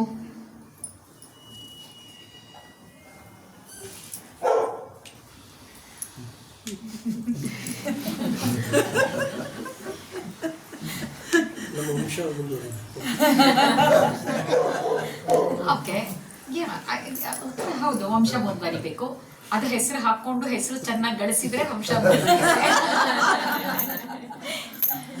ಅಲ್ಲಲ್ಲ, ನಾನು ಹೇಳ್ತಿರೋದು ರಿಯಾಲಿಟಿ ಅಲ್ವಾ. ಇವಾಗ ಹೆಣ್ಮಕ್ಳು, ಈಗ ನಾನೇನು ನಂದು ಹೆಸರು ಇಟ್ಕೊಂಡು ಡಾಕ್ಟರ್ KS ಪವಿತ್ರ ಅಂತಾನೆ KS ಅಂತಾನೆ ಇಟ್ಕೊಂಡಿದ್ದೀನಿ. ನಮ್ಮ ತಂದೆದ್ದು ಮನೆದ ಹೆಸರನ್ನೇ ಇಟ್ಕೊಂಡಿದ್ದೀನಿ. ನನ್ನ ಮಕ್ಳಿಗೆ ಇಬ್ಬರಿಗೂ ಬಿಡದೆ ನನ್ನ ಗಂಡನ ಮನೆ ಹೆಸರು ಕೊಟ್ಟಿದ್ದೀನಿ, ನನ್ನ ಮನೆ ಹೆಸರನ್ನು ಕೊಟ್ಟಿದ್ದೀನಿ. ಬಟ್ ಈಗ ಹಂಗೆ ಜೋಡಿಸ್ತಾ ಹೋದ್ರೆ ಪಾಪ ಈಗ ನನ್ನ ಮಕ್ಕಳು ನಾನು ಹೇಳ್ತಾ ಇರೋದು. ಹಾಗಾಗಿ ಹಂಗೆ ಆಗಲ್ಲ. ಹಂಗ ಅದು ಮತ್ತೆ ನಮ್ಮ ಹೆಸರು ಅಂದ್ರೆ ಈಗ ವಂಶದ ಹೆಸರು ಉಳಿಸ್ಬೇಕು ಅಂದ್ರೆ ನಿಜ ತರ ಈಗ ಒಡೆಯರ್ ಆದ್ರೆ ಹಂಗೆ ಐರಾನಿಕಲಿ ಒಡೆಯರ್ ವಂಶಸ್ಥರಿಗೆ ಆಕ್ಚುಲಿ ಬೇರೆ ಮಕ್ಕಳು ತಗೊಂಡು ಒಡೆಯರ್ ಅಲ್ವಾ, ಅದೇ ನಾನು ಹೇಳ್ತಾ ಇರೋದು. ಸೊ ದಟ್ ಇಸ್, ನಾವು ಅದನ್ನ ನಿಜವಾಗಿ ಡಿಸೈಡ್ ಮಾಡಿ ನೋಡಿದ್ರೆ that is not the real reason. ಅಂದರೆ ಮಕ್ಕಳಿಂದ ಬರೋ ಸಂತೋಷ ಇದು ಅನುಭವಿಸಿದ್ರೆ ಮಾತ್ರ ನಾವು ಇದು ಮಾಡೋದಕ್ಕೆ ಫ್ಯಾಮಿಲಿ ಅಂತ ಹೇಳಿ ಕರಿಬೇಕಾದ್ರೆ ಅವೆಲ್ಲ ಇರ್ಬೇಕು ಅಂತ ಹೇಳಿ ನಮ್ಮ ಪ್ರೀತಿನ ತೋರ್ಸಕ್ಕೆ. I really appreciate those answers actually. ಅದು comes from their experience probably. Okay, ಈಗ ನಾವು ಯಾರು ಇನ್ನು ನಮ್ಮ ಮಕ್ಕಳು ದೊಡ್ಡವರು ಫುಲ್ ದೊಡ್ಡವರು ಆಗಿಲ್ಲದೆ ಇರೋದ್ರಿಂದ we don't know whether they will take care of us, ಅಥವಾ ನಮಗೆ ಬಿಟ್ಟು ಬೇರೆ ಊರಲ್ಲಿ ಸೆಟ್ಲ್ ಆಗ್ತಾರಾ ಇಲ್ವಾ, ನಮಗೆ ಏನು ತೊಂದರೆ ಕೊಡ್ತಾರಾ, ಆಸ್ತಿಗೆ ಜಗಳ ಮಾಡ್ತಾರಾ ಇಲ್ವಾ, ಅದು ಯಾವುದು ನಮ್ಗೆ ಗೊತ್ತಿಲ್ಲ. So we still are hesitant. ನಮ್ಮ ಮಕ್ಳು ಹಾಕ್ಬೇಕು ಅಂದ ತಕ್ಷಣ ನಾನು ವಯಸ್ಸಾದ್ಮೇಲೆ ನೋಡ್ಕೊಳಕ್ ನನಗೆ ಬೇಕು ಅಥವಾ ಅಲ್ಲಲ್ಲ, these are the things, but at their age probably they know that none of those things actually matter. What is ಏನು ಮೂರ್ತಿರಾಯರು ಅವರ ಇದನ್ನು ಓದಬೇಕು ನೀವೆಲ್ಲರೂ. ಇಟ್ ಇಸ್ ವೆರಿ ಅದರಿಂದ ತುಂಬ ಏನು ಮೂರ್ತಿರಾಯರು ಮೈಸೂರಲ್ಲಿ ಅಲ್ಲೇ ಇದ್ದವರು, ಅವರು ಶತಾಯುಷಿಗಳು ಬೇರೆಯವರು. ಸೊ ಅವರು ಅಪರವಯಸ್ಕನ ಅಮೆರಿಕ ಅಂತ ಬರ್ತಿದ್ದಾರೆ. ಅದರಲ್ಲೂ ಅಥವಾ ಪತ್ರಗಳು ಸಂಜೆ ಗಣ್ಣಿನ ಹಿನ್ನೋಟ ಅಂತ ಅವ್ರದ್ದು ಪತ್ರಗಳು ಚಿತ್ರಗಳು ಹೌದು. ಸಂಜೆ ಗಣ್ಣಿನ ಹಿನ್ನೋಟ ಅನ್ನೋದು ಅವ್ರದ್ದು ಆಟೋಬಯೋಗ್ರಫಿ. ಅದರಲ್ಲಿ ಅವ್ರು ತುಂಬ ಪುಸ್ತಕಗಳು ಬರೆದಿದ್ದಾರೆ. ಆ ಸಂಜೆ ಗಣ್ಣಿನ ಹಿನ್ನೋಟದಲ್ಲಿ ಅವರೊಂದು ಕಡೆ ಬರೀತಾರೆ ಏನಂದ್ರೆ, ಇವಾಗ ಮಕ್ಕಳು ದೊಡ್ಡವರಾದ್ಮೇಲೆ ನಮ್ಮನ್ನು ನೋಡ್ಕೋತಾರೆ, ನಮ್ಗೇನೋ ಮಾಡ್ತಾರೆ, ನಮ್ಮ ಹೆಸರು ಉಳಿಸ್ತಾರೆ, ನಮ್ಮ ವಂಶನ ಮುಂದುವರಿಸ್ತಾರೆ. ಇದ್ಯಾವುದು ಆಕ್ಚುಲ್ ಮಕ್ಕಳನ್ನ ನಾವು ಮಾಡ್ಕೊಳ್ಳೋಕ್ಕೆ ಕಾರಣಗಳಲ್ಲ. ಮೊದಲು ಆದಿಮಾನ ಒಂದು ಬಯಾಲಜಿಕಲಿ ನಾವು ನೋಡಿದರೆ to reproduce is a basic need. Okay, ಅದನ್ನೇನು ಪ್ಲ್ಯಾನ್ ಮಾಡಿ ಮಾಡ್ತಾ ಇದ್ದಂಥದ್ದಲ್ಲ ಅದು. ಈಗ ಪ್ರಾಣಿಗಳು ಯಾಕೆ ಮರಿಗಳನ್ನು ಹಾಕ್ತವೆ ಅಂತಂದರೆ ಇಟ್ಸ್ ಅ ಬಯಾಲಜಿಕಲ್ ಫಿನಾಮಿನಾ ಅಷ್ಟೇ. ಓಕೆ, ಬಟ್ ನಾವು ಸಿವಿಲೈಸ್ಡ್ ಆಗಿರೋದ್ರಿಂದ, ನಾಗರಿಕ ಜಗತ್ತಿನಲ್ಲಿ ಇರೋದ್ರಿಂದ ನಾವೇನೇನು ಅರ್ಥ ಮಾಡ್ಕೋಬೇಕು, ಮಗು ಅಂಬೆಗಾಲಿಟ್ಟು ಮಗು ನಡ್ತು ಆವಾಗೆಲ್ಲ ನಮ್ಗೊಂದು ಸಂತೋಷ ಸಿಕ್ಕಿದೆ. ಆ ಸಂತೋಷ is the thing which we have to value. ಅದಕ್ಕೆ ನಾವು ಮಕ್ಕಳನ್ನು ಮಾಡ್ಕೊಳ್ಳೋದು. ಯಾಕೆ ಇದನ್ನು ಹೇಳ್ತಾ ಇದ್ದೀನಿ ಅಂದರೆ, ನೀವು ಹಂಗಂದ ತಕ್ಷಣ ನಿಮಗೆ ಸಡನ್ ಆಗಿ ಅಯ್ಯೋ ಅಂತ ಅನ್ಸ್ಬೋದು. ಅಂದರೆ ಅಯ್ಯೋ ಮಾರ್ಕ್ಸು ಎಕ್ಸಾಮ್ ಹಿಂಗಂತ ಅಂತ ಅನ್ಸ್ಬೋದು. ಬಟ್ ಸಿ, ಈಗ ನೀವು ಇದನ್ನು ನೀವು ಗಟ್ಟಿಯಾಗಿ ನಂಬಿದಾಗ ನ್ಯಾಚುರಲಿ ಆ ಫರ್ಮ್ನೆಸ್ ಬರುತ್ತೆ, ಆ ನ್ಯೂಟ್ರಾಲಿಟಿ ಬರುತ್ತೆ. ಅವಾಗ ನಿಮಗೆ ಸಡನ್ ಆಗಿ ಮಕ್ಕಳು ಮಾರ್ಕ್ಸ್ ತೆಗೆದೇ ಇದ್ರೆ ಹೋಯ್ತು ನಂದು ಪೂರ್ತಿ ನಾನು ಅನ್ನೋದೇನಿರುತ್ತೆ, ಆ ಒತ್ತಡ ನಿಮ್ಮ ಮೇಲೆ ಕಡಿಮೆ ಆದರೆ ಆವಾಗ ಮಕ್ಕಳು ಮೇಲೆ ಆ ಒತ್ತಡ ಕಡಿಮೆ ಆಗುತ್ತೆ. Then they are going to score more whether you want it or not. So ತುಂಬ ಇಂಪಾರ್ಟೆಂಟ್ ಏನು, ಆ ಸಂತೋಷ ಏನಿದೆ ಅದಕ್ಕೆ ನಾವು ಮಕ್ಕಳನ್ನ. ಸೊ ಹಾಗಾಗಿ ಆ ಸಂತೋಷ ನೀವು ಮೊಬೈಲ್ ಇಟ್ಕೊಂಡು ಕೂತಾಗ, ಮಕ್ಕಳು ಮೊಬೈಲ್ ಇಟ್ಕೊಂಡು ಕೂತಾಗ ಸಿಗ್ತಾ ಇರಲ್ಲ, ನಿಮಗೂ ಸಿಗ್ತಾ ಇರಲ್ಲ, ಮಕ್ಕಳಿಗೂ ಸಿಗ್ತಾ ಇರಲ್ಲ. ಹಾಗಾಗಿ ನೀವು ಮಕ್ಕಳ ಜೊತೆಗೆ ಆಟ ಆಡಬೇಕು. ಆದ್ರಿಂದ ಮಕ್ಕಳು ಏನು ಒಂದೊಂದು ಎಷ್ಟೋ ಸಲ ಬೋರ್ಡಿಂಗ್ ಸ್ಕೂಲ್ಸ್ಗೆ ಮಕ್ಕಳನ್ನ ಕಳಿಸ್ಬೇಕಾದ್ರೆ ನನಗೆ ತುಂಬ ಒಂಥರ ಅನಿಸುತ್ತೆ. ಯಾಕಂದರೆ ಈಗ ಏನೋ ಕಾಲೇಜು ಇಲ್ಲಿ ಸಿಕ್ಕಿಲ್ಲ, ಮತ್ತೊಂದು ಕಾಲೇಜ್ ಕಳಿಸ್ಬೇಕು, ಅದು that is still okay after second year PUC. ಆದರೆ ಮಾರ್ಕ್ಸನ್ನೇ ಗೋಲ್ ಆಗಿ ನಾವು ಕಳಿಸ್ಬೇಕಾದ್ರೆ finally what is the point in having children ಅಂತ ಅನ್ಸ್ಬಿಡುತ್ತೆ. ಯಾಕಂದ್ರೆ ಈಗ ಅವರ ಯಾವುದ್ರಲ್ಲೂ ನಾವು ಪಾಲ್ಗೊಳಕ್ ಆಗ್ತಾ ಇಲ್ಲ ಅಂತಂದ್ರೆ, ಅವರ ಸಂತೋಷದಲ್ಲಾಗ್ಲಿ, ಅವರ ಪೇಯ್ನಲ್ಲಾಗಲಿ, ಅಥವಾ ಇವಾಗ ಮಕ್ಕಳಿಗೆ ಜ್ವರ ಬಂದಿರೋದು ಇರುತ್ತೆ, ನಾವು ಮಕ್ಕಳು ಚಿಕ್ಕವರಾಗಿರ್ಬೇಕಾದ್ರೆ ಆ ರಾತ್ರಿ ಪೂರ್ತಿ ನಾವು ಎದ್ದು ಕೂತಿರ್ಬೇಕಾಗತ್ತೆ, ತಣ್ಣೀರು ಪಟ್ಟಿ ಹಾಕ್ತಾ ಇರಬೇಕಾಗತ್ತೆ. ಸೊ ಅದೆಲ್ಲ those are all experiences which enrich our lives. ಇವಾಗ ನಾವು ಮಗುನ ಹೊರಗಡೆ ಹಾಕಿ ಆಮೇಲೆ ಬೇರೆ ಕಡೆ ಇಟ್ಬಿಟ್ರೆ ಅವಾಗ all these experiences are lost. So that is the reason why a child is needed. ಅಂದರೆ ಮಕ್ಕಳಿಲ್ಲದೆ ಹೋದರೆ there is no purpose for our living. Yes. ಅದು ಪರ್ಪಸ್ ಫಾರ್ ಅವರ್ ಲಿವಿಂಗ್ ಅನ್ನಕ್ಕಿಂತ ಏನೂ ಇಲ್ಲ. ಏನು why should we live for? ಹೇಳೋದನ್ನ ಪೂರ್ತಿ ನಾನು ಒಪ್ಲಾರೆ. ಯಾಕಂದ್ರೆ I have seen people who don't have kids at all leading a very good life. ಅಂದ್ರೆ ನಾನು ಹೇಳ್ತಿರೋ ಮೀನಿಂಗ್ಫುಲ್ ಪರ್ಪಸ್ಫುಲ್ ಲೈಫ್ ಇರುತ್ತೆ. ಮತ್ತೆ ಏನು ಅಂದ್ರೆ ನೀವು ಹೇಳಿದಂತಹ ಆ ಕಮಿಟ್ಮೆಂಟ್ ಅನ್ನ ನಾವು ಅಂದ್ಕೊಂಡ್ಬಿಟ್ರೆ ಆವಾಗ ಮಕ್ಕಳು ಅವ್ರ ಜೀವನ ಮಾಡ್ಕೋಬೇಕಲ್ಲ, ಆವಾಗ ನಾವು ಬರೀ ಅವ್ರ ಜೀವನನೇ ನೋಡ್ತಾ ಕುತ್ಕೊಳಕ್ಕಾಗಲ್ಲ. So some amount of neutrality also is required. ಇವಾಗ ತಾಮ್ರ ಸಜಲದಂಗೆ ಅಂತ ಹೇಳ್ತಾರಲ್ಲ ಪುರಂದರದಾಸರು, ಆ ಥರನೂ ಬೇಕು. Certain neutral, certain detachment needs to be practised. So ಹಾಗಾಗಿ ಪರ್ಪಸ್ ಅವರೇ ಆಗಬೇಕು ಅಂತ ನಾನು ಹೇಳಾರೆ. ಬಟ್ ಈ ಚೈಲ್ಡ್ಹುಡ್ ಇಂದ ಏನ್ ಸಂತೋಷ ಕೊಟ್ಟಿದ್ದಾರೆ ಅದ್ರದ್ದು ಏನಿದೆ ಅದು ಬೇಕು. ಅದನ್ನ ನಾವು ನೆನಪಿಸ್ಕೋಬೇಕು. ಅಂದ್ರೆ ಈಗ ನಾವು ಈಗ ನಾನು ಹೇಳಿದ್ನಲ್ಲ, ಈಗ ಮಕ್ಳು ನಾವು ಏನು ಮೆಟೀರಿಯಲಿಸ್ಟಿಕ್ ಆಗಿ ಯೋಚನೆ ಮಾಡ್ತಾ ಇರ್ತೀವಲ್ಲ, ಅಲ್ಲಿ ಸ್ವಲ್ಪ ಮಟ್ಟಿಗೆ ಇದನ್ನ ತಂದ್ಕೊಂಡ್ರೆ life will be lot easier. ಮತ್ತೇನೂ ಅಲ್ಲ, ಇಟ್ ವಿಲ್ ಬಿ ನಮ್ಗೊಂದು ಆರಾಮಾಗಿ ಉಸಿರಾಡ್ಕೊಂಡು ನಾವು ಪೇರೆಂಟಿಂಗ್ ಮಾಡೋದೇನಿದೆ ಅದಕ್ಕೆ ಬಿ ಪಾಸಿಬಲ್. ನಾವೊಂದು ಮಾತು ಹೇಳಬೇಕು ಅನಿಸ್ತದೆ. ಶೋರ್, ಈಗ ನಂದು ಮಾತು ಮುಗೀತು, ಸೊ ನೀವೇ ಹೇಳದೆ ಪ್ಲೀಸ್. ತೈತರಿ ಉಪನಿಷತ್ತಲ್ಲಿ ಶಿಕ್ಷಾವಲಿ ಅಂತ ಬರುತ್ತೆ. ಅದು ನಮ್ಮ ಸಂಸ್ಕೃತ ಶ್ಲೋಕ ನನಗೆ ಹೇಳಕ್ಕೆ ಗೊತ್ತಾಗ್ತಿಲ್ಲ, ಸಂಸ್ಕೃತದ ನನಗೆ ಅರ್ಥ ಆಗ್ತಿಲ್ಲ, ಹಂಗೆ ಕನ್ನಡದಲ್ಲಿ ಹೇಳ್ತೀನಿ. ಏನಂತಂದ್ರೆ ಗುರುಕುಲ ಪದ್ಧತಿಯಲ್ಲಿ ಹಿಂದೆ ಒಬ್ಬ ಶಿಷ್ಯ ಗುರು ಹತ್ರ 14 ವರ್ಷ ಅಭ್ಯಾಸ ಮಾಡಿ ಆ ಶಿಷ್ಯನನ್ನ ಗುರು ಬೀಳ್ಕೊಡೋ ಕೊನೆ ಸಂದರ್ಭದಲ್ಲಿ ಗುರು ಹೇಳ್ತಿದ್ದ ಏನಂತ, ಅಯ್ಯ ನೀನು ಇಷ್ಟು ವರ್ಷ ನನ್ನ ಹತ್ರ ಜ್ಞಾನಾರ್ಜನೆ ಮಾಡಿದ್ಯಾ, ನೀನು ಸಮಾಜಕ್ಕೆ ಇನ್ನು ಮುಂದೆ ನೀನು ಏನಿದ್ರು ಸಮಾಜಕ್ಕೆ ಕೊಡಬೇಕಷ್ಟೆ, ನನ್ನಿಂದ ಪಡೆದಿದ್ಯಾ, ನೀನು ಧರ್ಮಂಚರ ಸತ್ಯಂ ವದ ಅಂತೆಲ್ಲ ಬರುತ್ತೆ ಸಂಸ್ಕೃತದಲ್ಲಿ, ನಂಗೆ ಅದು ಹೇಳೋಕೆ ಗೊತ್ತಾಗ್ತಿಲ್ಲ. ಧರ್ಮ ಮಾರ್ಗದಲ್ಲಿ ನಡಿ, ಸತ್ಯ ಮಾರ್ಗದಲ್ಲಿ ನಡಿ ಅಂತ ಕೊನೆಗೆ ಈ ಮಾತನ್ನು ಹೇಳ್ತಾನೆ ಗುರು.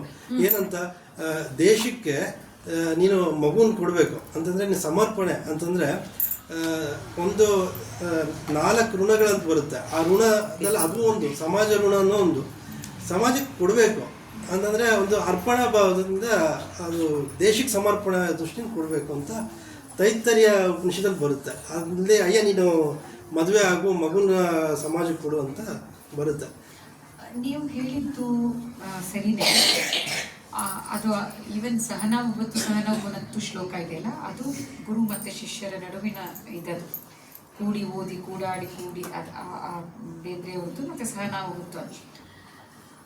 ಆದರೆ ಏನಂದರೆ ಇದರಲ್ಲಿ 2 ವಿಷಯಗಳು ಬರುತ್ತೆ ನೀವು ಹೇಳಿದ್ದಕ್ಕೆ ಸಂಬಂಧಪಟ್ಟ ಹಾಗೆ.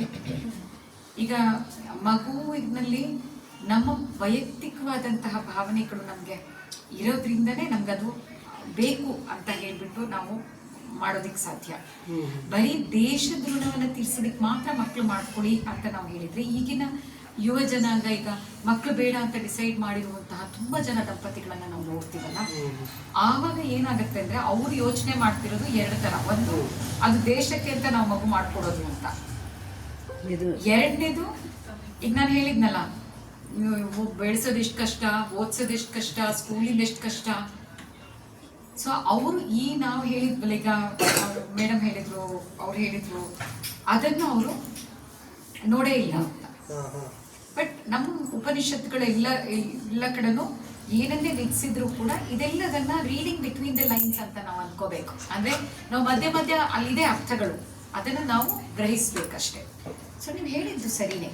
ನಮಗೆ ಸಮಾಜದ ಋಣನೂ ಇದೆ. ನಾವು ಮಕ್ಕಳನ್ನ, ಈಗ ನಾನು ಏನು ಮಾಡ್ತೀನಿ ಒಂದಿಷ್ಟನ್ನು ನನ್ನ ಜೀವಿತ ಕಾಲದಲ್ಲಿ ಮಾಡ್ಬೋದು.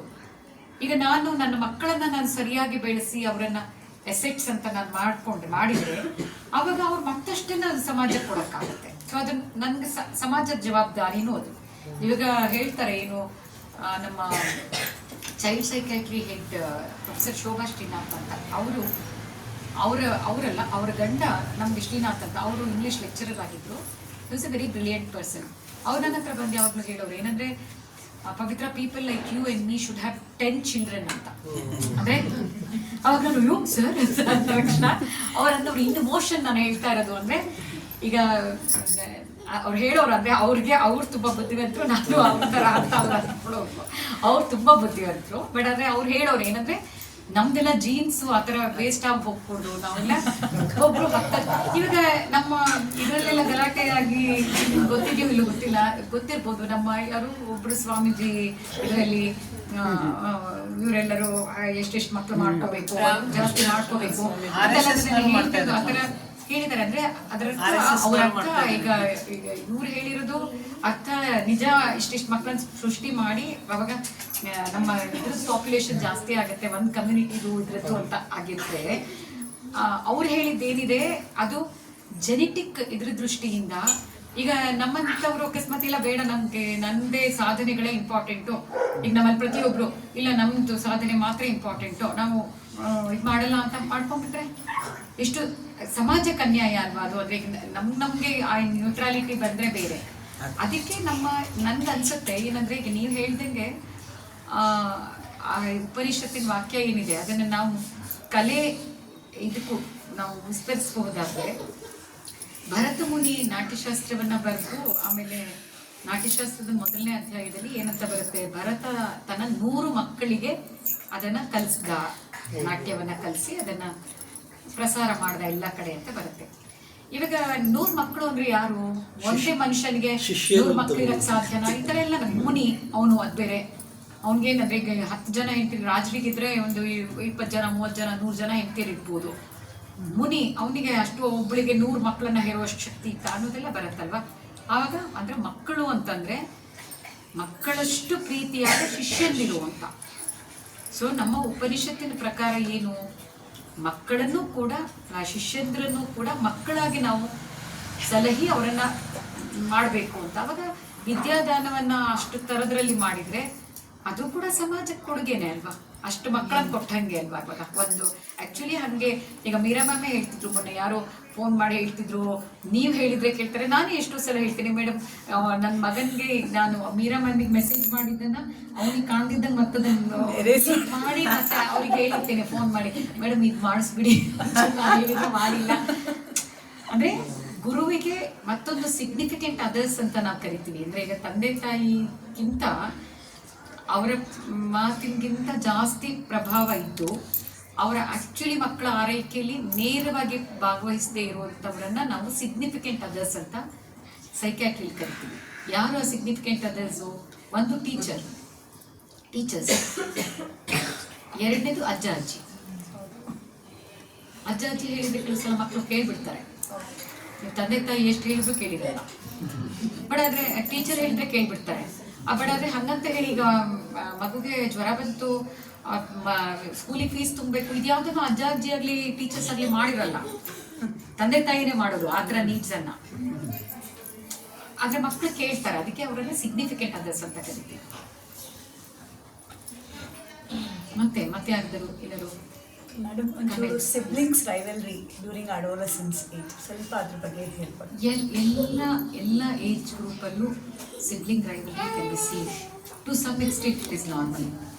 ತಂದೆ ತಾಯಿ ಆದವರು ಅದ್ರ ಬಗ್ಗೆ ತುಂಬ what extent we should consider it as normal, because I am facing terribly. Both are teens. Normal ಏನಂದ್ರೆ probably you will have to make certain rules. No physical violence. ಆ ಲೆವೆಲ್ಗೆ ಹೋಗಿಲ್ಲ, ಅಲ್ಲಿವರೆಗೂ ಹೋಗುತ್ತೆ. ಏನು ನೀವು ಬಿಟ್ರೆ ಹೋಗುತ್ತೆ ಅದು ನಿಮ್ಗೆ ಗೊತ್ತಿಲ್ವೇನೋ ಅಷ್ಟೇ. ನನ್ನ ಮಕ್ಕಳು ಇಬ್ರು, ನನ್ನ ಮಗಳು ಏನು ದಿಸ್ ನೋ, ಅವಳು ನಾನು ಇಬ್ರಿಗೂ ಹೇಳ್ಬಿಟ್ಟಿದ್ದೀನಿ, ಸೈಕೈಟ್ರಿ ನಾನು ಚೆನ್ನಾಗಿ ಕಲಿಸ್ಬಿಟ್ಟಿದ್ದೀನಿ. So they make me eat my words. So they make me feel, ನಾನು ಅದೇ ಹೇಳ್ತೀನಿ, ನಿಮ್ಮನ್ನು ಸೈಕ್ಯಾಟ್ರಿಸ್ಟ್ ಕರ್ಕೊಂಡು ಹೋಗೋದಲ್ಲ, ನಾನು ಹೋಗ್ಬಿಟ್ಟು ಕೌನ್ಸಿಲಿಂಗ್ ತೊಗೊಂಡ್ಬರ್ತೇನೆ. Not necessary. You just have to create some situations where they will have to sort it out among themselves. No physical violence. ಯಾಕಂದ್ರೆ ಕೆಲಸಲ್ಲ. But what they say, when they are alone, I mean, when they are together, when I am not there, they tell they are not fighting, they are fine. Then why they do fight when in my presence? You don't pay attention ಅಷ್ಟೇ. ಅದಕ್ಕೆ attention ಕೊಡಬಾರ್ದು. ಮತ್ತೆ ಇನ್ನೊಂದು by ಅದು ಯಾಕೆ ಹಾಗಾಗತ್ತೆ ಅಂತ ಹೇಳ್ತೀನಿ. ತಂದೆ ತಾಯಿ ಆ್ಯಕ್ಚುಲಿ ರೀಸೆಂಟ್ ಒಂದು ಆರ್ಟಿಕಲ್ ಬರೆದೆ ನಾನು, ಯಾಕಂದರೆ ಇದು ಈ ಥರ ಅನಿಸಿದ್ದಕ್ಕೆ. ಈಗ ನನ್ನ ಮಗಳಿಗೂ ನನ್ನ ಮಗನಿಗೂ ನಾನು ಮತ್ತು ನನ್ನ ಗಂಡನೇ ಪೇರೆಂಟ್ಸೇ, same biological parents. But when our daughter was born, our experiences are different, our age is different. Okay, after 5 years we are already parents, so we have some experiences already. We are in some ways wise, in some ways biased. Okay, so the way I parent my daughter and my son is definitely different. ಅದು ಒಂದು. ಎರಡನೇದು, ನಾನು ಪ್ರಯತ್ನಪೂರ್ವಕವಾಗಿ consciously ಇವಾಗ ಇಲ್ಲ comparison ಆಗುತ್ತೆ, ಅದೇನು ಮಾಡೋಕ್ಕಾಗಲ್ಲ. ಇವಾಗ ನನ್ನ ಮಗಳು 9ನೇ ಕ್ಲಾಸಿಗೆ we felt she is the eldest child in the world. Okay, my son now in 9, I still call up my daughter and say, today morning me and my ನಾನು ಮಾಡಲಿಲ್ಲ, her dad called up, ನೋಡು ಪುಟ್ಟ ಅವನಿಗೆ 6:45 ಎಬ್ಬಿಸ್ಬಿಡು. Then 4 o'clock he had flute class. He called her up, ಅವ್ಳು 4 ಗಂಟೆ class ಇದ್ದಂತೆ, mummy ready ಆಗ್ತಿದ್ದಾಳೆ, ಸೊ ಒಂಚೂರು ರೆಕಾರ್ಡ್ ಮಾಡ್ಕೊಂಡು ಹೇಳೋದು. Then my daughter shouted at her father, ನಾನು ಕೆಲಸದವಳ, ನಾನು ಬೆಳಿಗ್ಗೆ ನೆನಪಿಸ್ಬೇಕು, ನಿಮ್ಮ ಮಗನಿಗೆ ಹೇಳು ಏನು ಮಾಡ್ಕೊಳ್ಳಿ, ಅದೆಲ್ಲ ಮಾಡ್ಕೊಳಕ್ಕೆ ಬರಲ್ಲ 9ನೇ ಕ್ಲಾಸಿಗೆ. Know the thing is, what happens is, ಆ ತಕ್ಷಣ ನಮಗೆ ಈ ಮಗುನು ಚಿಕ್ಕದೇ ಅನ್ನೋದು ನಾವು ಮಾಡ್ಬಿಡ್ತೀವಿ. ಹಿಂಗೆ ನೋಡಿದ ತಕ್ಷಣ ಇವಳು ದೊಡ್ಡವಳು, ಇವಳು ಚಿಕ್ಕವಳು ಅನ್ನೋದು ಬಂದ್ಬಿಡತ್ತೆ. ಈಗ ಈ ಮಗು ಅವ್ರ ತಾಯಿಗೆ ಕಂಪೇರ್ ಮಾಡಿದ್ರೆ ಅವಳು ಚಿಕ್ಕವಳು ಅನ್ನೋದು ನಮ್ಗೆ ಬರಲ್ಲ. ಈಗ ನನ್ನ ಮಗಳು ನಮ್ಮಿಬ್ರಿಗೆ ಕಂಪೇರ್ ಮಾಡಿದ್ರೆ ಅವಳು ಮಗುನೇ, ಆದ್ರೆ ನಮ್ಗೇನು ದೊಡ್ಡವಳಲ್ವಾ ಅಂತ ಅನ್ಸ್ಬಿಡುತ್ತೆ. So I think somewhere you have to teach them that ಯಾವ ಸಂದರ್ಭ ಇರುತ್ತೆ ಅವಾಗೆಲ್ಲ ಇಲ್ಲ ಅವಳಿಗೆ ಗೌರವ ಕೊಡಬೇಕು, ನೀನು ಅವಳು ದೊಡ್ಡವಳು ಅಂದರೆ ನೀನು ಅವಳ ಮಾತು ಕೇಳಬೇಕು ಅನ್ನೋದನ್ನು ಹೇಳಬೇಕು. ಸಣ್ಣ ಮಕ್ಕಳಿಗೂ ಯೂಶ್ವಲ್ ತಂದೆ ತಾಯಿ ಮಾಡಲ್ಲ ಅದನ್ನು. ತುಂಬಾ ಸಲ ಮಾಡಲ್ಲ. I Ah, do tell ah, she's ಆಯ್ತಾ? your second mother ಅಂತ I'll always be telling, but still. No, second mother. I'll be telling, elder Not sister is second like your mother. second mother. That will be there, but you can't say that. Because I see my sister you as a second mother, so ಅದು I'm ಈಗ, probably. ಅದೀಗ. You can't tell her that. That is mistake. No, you tell her that, you tell him or her that ಗೌರವ ಕೊಡ್ಬೇಕು ಅಂತ. ಹಂಗೇನೆ ಇವ್ರಿಗೂ ಅದನ್ನ ಹೇಳ್ತಾ ಇರ್ಬೇಕು. ಏನಂದ್ರೆ ನೋಡಿ, ನಿನ್ಗೆ ಇಷ್ಟೆಲ್ಲ ಎಬಿಲಿಟಿ ಇದೆ, ಅವ್ನು ಸ್ವಲ್ಪ ಅವ್ನಿಗೆ ಇದು ಮಾಡ್ಕೊಡು, ಮಾಡು. ಆಮೇಲೆ the other ways, I mean this all we can try any number of ways. ನಾನು ಏನು ಮಾಡ್ತಿದ್ದೀನಿ ಅಂದರೆ, ಆವಾಗೆಲ್ಲ ಅವ್ರು ಚಿಕ್ಕ ಮಗು ಆಗಿರ್ತಿದ್ದು ಇಬ್ಬರಿಗೂ ರೆಕಾರ್ಡ್ ಮಾಡಿಟ್ಕೊಂಡಿದ್ದೀನಿ, ಅದು ತೋರ್ಸಕ್ಕೆ ಅವ್ರಿಗೆ. ಎಷ್ಟೋ ಸಲ ಏನಾಗುತ್ತೆ ಅಂದರೆ, ಈಗ ಅದು ಮೈ ಮದರ್ ಒನ್ಸ್ ಕಮೆಂಟೆಡ್, ಎಣ್ಣೆ ಹಚ್ಚೋದು ಮಾಡಬೇಕಾದ್ರೆ ಇದೆಲ್ಲ ಇವರಿಗೆ ನೆನಪೇ ಇರಲ್ವಲ್ಲ ಈ ಮಕ್ಕಳಿಗೆ, ನಮ್ಗೆ ಇಷ್ಟೆಲ್ಲ ಮಾಡಿದ್ದಾರೆ ಸೇವೆ ಅಂತ.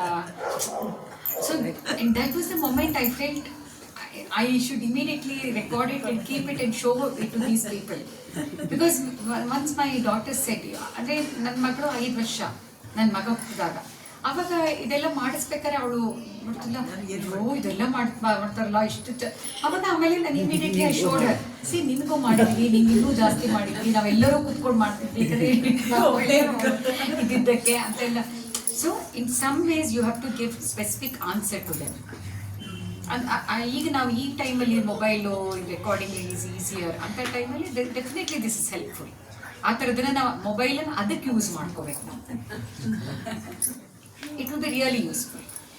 ಮಕ್ಕಳಿಗೆ ದೇ ರಿಯಲಿ ಎಂಜಾಯ್ ಇಟ್. ಅಂದರೆ ತಮ್ಗೆ ಅಟೆನ್ಷನ್ ಕೊಟ್ಟಿದ್ರು, ತಮ್ಮ ಚೈಲ್ಡ್ಹುಡ್ಡನ್ನೇ ಮತ್ತೆ ತಾಸಿಲಿನೇ ಹಾಕು ಅಂತ ಹೇಳೋದು, ಅದೆಲ್ಲ ಮಾಡ್ತಾರೆ. ಓಕೆ, ಟು ಸಮ್ ಎಕ್ಸ್ಟೆಂಟ್ ಅವರು ಈಗ ಅವರವರೇ ಜಗಳ ಮಾಡ್ಕೊಳ್ತಾ ಇರೋದು, ಅದರಲ್ಲಿ ನಾವು ಮಧ್ಯದಲ್ಲಿ ಬಾಯಿ ಹಾಕದೇ ಇರೋದನ್ನ ತುಂಬ ಪ್ರಯತ್ನಪೂರ್ವಕವಾಗಿ ಮಾಡಬೇಕು. It's very difficult, I agree, but you should not take sides, you should not interfere in between, just leave them. Usually they will settle. ಬೇರೆಯವರು ಏನು ಹೇಳ್ತಾರೆ ಅನ್ನೋದ್ರ ಬಗ್ಗೆ ತುಂಬ ವರಿ ಮಾಡ್ಕೊಡು. ಈಗ ಮಕ್ಕಳು ಕೂಗ್ತಾರೆ, ಆವಾಗ ನಮ್ಗೆ ಅನಿಸುತ್ತೆ ಪಕ್ಕದ ಮನೆಯವ್ರು ಕೇಳ್ಕೊಂಡು ನಮ್ಗೆ ಹೊರಗಡೆ ಹೋಗ್ತಾರೆ ಅಂತ ಅನ್ಸತ್ತಲ್ವಾ. ಬಟ್ ಅದು ಹಂಗೆ ಆ ಥರ ಮಾಡಿದ್ರೆ ಮಾಡ್ಕೋತಾರೆ, ಅವ್ರು ಮಾಡ್ತಾರೆ, ಕೆಲವ್ರು ಮಾಡ್ತಾರೆ. Because I very vividly I remember and that was very ನನಗೆ ಚೈಲ್ಡ್ಹುಡ್ ಎಕ್ಸ್ಪೀರಿಯನ್ಸಲ್ಲಿ one of the very I didn't like that experience. ಏನಂದರೆ ನಾನು ನಮ್ಮ ಅಕ್ಕ, she is 3 years elder to me. ಸೊ ಮಕ್ಕಳಿಗೆ ಚಿಕ್ಕ ಪುಟ್ಟ ಜಗಳಾಗತ್ತಲ್ಲ, ಅವಾಗ my mother use to worry. And then ಅಮ್ಮ ಹೀಗೆ ಮಾತಾಡ್ಬೇಕಾದ್ರೆ ಇದು ಅಕ್ಕ ನಮ್ಮ ಫ್ರೆಂಡ್ಸ್ ತಾಯಂದ್ರ ಜೊತೆಗೆ ಶಿ ಒನ್ಸ್ ಟೋಲ್ಡ್, ಈಗ ನಮ್ಮ ಮನೆ ಅಕ್ಕ ತಂಗಿ ಎಷ್ಟು ಜಗಳ ಮಾಡ್ಕೊತಾರೆ ಅಂತ she is told. And the other lady had single child. So obviously single child ಅದೀನಿ ಯಾರ ಜೊತೆಗೆ ಜಗಳ ಮಾಡ್ಕೊತಾರೆ, ಅವ್ರು ಮಾಡ್ಕೊಳ್ತಿರ್ಲಿಲ್ಲ. ನಾವಿಬ್ರು ಲೈಬ್ರರಿಯಿಂದ ನಡ್ಕೊಂಡು ಹೋಗ್ಬೇಕಾದ್ರೆ that lady called us and told us, ಏನು ನೀವು ತುಂಬ ಜಗಳ ಮಾಡ್ಕೋತಿರಲ್ಲ. ನಮ್ಗಿಬ್ರಿಗೂ we felt so insulted and we did stop fighting still. ನಾವು ಬಂದು ಜಗಳ ಮಾಡ್ಕೊಂಡು, but we came in fought with our mother also. But then what I still vividly remember is how that lady called us near the gate and told us that so nangadu I hate that lady. I don't still feel that we shouldn't have fought. ಅಥವಾ ನಮ್ಮಮ್ಮ ಆವಾಗ ಹೇಳ್ಬಾರ್ದಾಗಿತ್ತು ಅಂತ ಅನ್ಸಿದ್ರು, ಈಗ I understand my mother would have told it as ಈಗ ನೀವು ಹೇಳಿದ್ರಲ್ಲ, ಈಗ ಹೇಳಿದ ತಕ್ಷಣ ಈಗ ಬೇರೆಯವರೆಲ್ಲರೂ ಇವ್ರ ಮನೇಲಿ ಚೆನ್ನಾಗಿ ಜಗಳ ಮಾಡ್ತಾರೆ, ನಮ್ಮ ಮನೇಲಿ ಸುಳ್ಳು, ಎಲ್ಲರ ಮನೇಲೂ ಮಾಡ್ಕೊತಾರೆ. ಧೈರ್ಯ ಇದೆ ನಿಮ್ಗೆ, you love your children love each other, you are sure about it, you are just asking it as a ಜಾಸ್ತಿ ಆಗೋದನ್ನ ಹಿಂಗೆ ಕಮ್ಮಿ ಮಾಡ್ಬೋದು ಅಂತ ಅಷ್ಟೇ. So if people think or if I think ಅಯ್ಯೋ ಪಾಪ ಇವ್ರಿಗೆ ಇಷ್ಟು ದೊಡ್ಡ ಸಮಸ್ಯೆ ಇದೆ ಅನ್ನೋದು it is my problem. So that way, so I don't like, I mean even now ನಮಸ್ಕಾರ ಅನ್ಬೋದು, ಬಟ್ ಆದರೆ I don't like that lady. Because I felt that she's so foolish and she could hurt kids. Poking the nose. ಅಲ್ಲ, ಮತ್ತೆ ಮಕ್ಕಳಿಗೆ ಕರೆದು ಆ ಥರ ಹೇಳೋದು ಎಷ್ಟು ಒಂಥರ ಇಟ್ಸ್ ಅ ವೆರಿ ನನಗೆ ಹರ್ಟ್ಫುಲ್ ಬಿಹೇವಿಯರ್ ಅಂತ ನನಗೆ ಅನಿಸಿದ್ದಿದೆ. So I think it is normal. You should wait for. ನಾನೇ ನನ್ನ ಮಕ್ಳಿಗೂ ಹೇಳ್ತಿರ್ತೀನಿ, ಅವ್ರು ಜಗಳ ಆಡ್ಬೇಕಾರೆ, ನಿಮ್ಗೆ ಇನ್ನು ನಿಮ್ಮ ಅಕ್ಕ ತಮ್ಮನ ಮೇಲೆ ಪ್ರೀತಿ ಬರ್ಬೇಕು ಅಂದ್ರೆ ನಿಮ್ ಗಂಡ ಹೆಂಡತಿ ಬರ್ಬೇಕು ಅಂತ. ಎಕ್ಸಾಕ್ಟ್ಲಿ. ಯಾಕಂದ್ರೆ ಈಗ ನನ್ನ ಅಕ್ಕ ತಂಗಿ ಬಗ್ಗೆ ಈಗ ಏನೋ ಒಂದು ಸುಮ್ಮನೆ ಕ್ಯಾಶುವಲ್ ಆಗಿ my husband my next remark I start defending I say ಹಂಗೆ ಹಿಂಗೆ ಅಂತ. ಅವ್ರು ಏನು ಜಗಳ ಗಂಡ ಹೆಂಡತಿ ಮಧ್ಯೆ ಆಗ್ಬೇಕಾರೆ ಅವ್ರ ಅಣ್ಣ ತಮ್ಮ, ಇವ್ರ ಅಕ್ಕ ತಂಗಿ, ಅವ್ರ ಅಕ್ಕ ತಮ್ಮ ಎಲ್ಲರನ್ನೂ ತರೋದು it is a very common behaviour. So ಆವಾಗ ವಿ ಕೀಪ್ ವಂಡರಿಂಗ್, ಅರೆ ಇಷ್ಟು ಪ್ರೀತಿ ಇರಲಿಲ್ಲ. So that is the thing. So if your kids are here, they have heard me. Yeah, If they are my not son here, is there. If they are not here, then you should tell ಇದೆಲ್ಲ. ಅಂದರೆ you should observe. ಇವಾಗ ನೀವು ನಿಮ್ಮ ಮನೆಯವರು ಏನಾದ್ರು ಸಣ್ಣ ಪುಟ್ಟದಾದಾಗ ಹೆಂಗೆ ಅವ್ರ ಅಕ್ಕ ತಮ್ಮ ಅಣ್ಣ ತಮ್ಮನ ಬಗ್ಗೆ ವಹಿಸ್ಕೊಂಡು ಮಾತಾಡ್ತಾರೆ, ಇದು ಮಾಡ್ತಾರೆ, ಏನಾದ್ರು ತರಬೇಕಾದಾಗ ತಕ್ಷಣ ತಮ್ಮ ಅಣ್ಣ ತಮ್ಮ ಅಕ್ಕ ತೆಗಿತಾ ಇರೋದು ಮಾಡೋದು. I mean it can really part of ದೊಡ್ಡವರಾದ್ಮೇಲೆ ಮಿಸ್ ಇಟ್. ಅಯ್ಯೋ ಇವಾಗ ಜಗಳ ಆಡೋಕೆ ಯಾರು ಇಲ್ಲ. ಇಲ್ಲ, ಯೂಶುವಲಿ ಆಮೇಲೆ ಜಗಳ ಆಡೋದು ತುಂಬಾ ಕಡಿಮೆ ಅದೇ ಕಡಿಮೆ ಆಗುತ್ತಲ್ಲ ಒಬ್ಬರ ಟೈಮ್ ತನಕ. that is different. No, but it's very important to inculcate some values now itself. And nangansudu, even about property issues, I always tell parents that at certain age they need to say that this, ವ್ಯವಹಾರ ಅನ್ನೋದನ್ನ ನೆನಪಿಟ್ಕೊಂಡು, ಇಷ್ಟು ಪ್ರೀತಿ ಇರುವಂತಹ ತಂದೆ ತಾಯಿ ಮಕ್ಕಳಿಗೂ ಕೂಡ ಗಾದೆನೇ ಇದೆಯಲ್ಲ, ತಾಮ್ರದ ದುಡ್ಡು ತಾಯಿ ಮಕ್ಕಳನ್ನ ಅದಕ್ಕೆ ಅದಿಸ್ತು ಅಂತ. So it is true. So ಅದ್ರ ಬಗ್ಗೆ some healthy discussion should happen and there should be some kind of division. ಕಡಿಮೆ ಸ್ವಲ್ಪ ಹೆಚ್ಚು ಕಡಿಮೆ ಆದರೆ ಪರವಾಗಿಲ್ಲ, ಬಟ್ ತಂದೆ ತಾಯಿಗಳು ಮಾಡಲ್ಲ. ದೇ ಆಲ್ವೇಸ್ ಥಿಂಕ್ ದಟ್ ನನ್ನ ಮಕ್ಕಳು ಆ ಥರ ಜಗಳ ಮಾಡ್ಕೊಳ್ಳೋಕೆ ಸಾಧ್ಯನೇ ಇಲ್ಲ ಅಂತ ಹೇಳ್ಬಿಟ್ಟು. But if you just visit one auditor, he will give you details as to how many families have come and fought before him, and it is a reality for every one of us. So ಆ ನ್ಯೂಟ್ರಾಲಿಟಿನ ಅದನ್ನೇ ನಾನು ಹೇಳಿದ್ದು. ಅವ್ರು ಹೇಳಿದ್ರಲ್ಲ ಈಗ purpose in life ಅದು ಮಕ್ಕಳ ಮೇಲೆ ಡಿಪೆಂಡ್ ಆಗುತ್ತೆ ಅಂತ. ಟು ಸಮ್ ಎಕ್ಸ್ಟೆಂಟ್ ಇಂಥ ಇದರಲ್ಲಿ ತಂದೆ ತಾಯಿಗಳು ತಮ್ಮ ಇಂಟ್ರೆಸ್ಟನ್ನು ನೋಡ್ಕೋಬೇಕು. ಸೊ ಮಕ್ಕಳಿಗೂ ನಾನು ಎಷ್ಟೋ ಸಲ ಹೇಳ್ತೀನಿ, ಏನಂದರೆ ಈಗ 11-12 ಆಗಿರುವಂತಹ ಮಕ್ಕಳಿಗೆ ತಂದೆ ತಾಯಿಗಳಿಗೆ ಏನು ಕಷ್ಟ ಇದೆ ಅನ್ನೋದನ್ನು ಹೇಳಿಡಬೇಕು. ಹೆಲ್ತ್ ಪ್ರಾಬ್ಲಮ್ಸ್ ಇರ್ಬೋದು, ಅಥವಾ ಪ್ರಾಪರ್ಟಿ ಇಶ್ಯೂಸ್ ಇರ್ಬೋದು, ದುಡ್ಡಿನ ಪ್ರಾಬ್ಲಮ್ಸ್ ಇರ್ಬೋದು. ಯಾಕಂದರೆ ಟೈಮ್ ಆ್ಯಂಡ್ ಅಗೇನ್ ಬಿಸಿ ತಾಯಿ ಕೂಲಿ ಮಾಡ್ತಾ ಇರ್ತಾಳೆ, ಯಾವುದೇ ಥರ ರಿಸೋರ್ಸಸ್ ಇರಲ್ಲ. ಮಗನಿಗೆ ಇನ್ಸ್ಟಾಲ್ಮೆಂಟಲ್ಲಿ ಬೈಕ್ ಕೊಡಿಸಿರ್ತಾಳೆ, ಇನ್ಸ್ಟಾಲ್ಮೆಂಟಲ್ಲಿ ಮೊಬೈಲ್ ಕೊಡಿಸಿರ್ತಾರೆ, which is a very costly thing. So need not. They should What do you suggest? What is the right time to discuss financial this thing with them, or money? Depending on the intellectual age of the child. But definitely after 15, 14 to 15, yeah. But it should be discussed.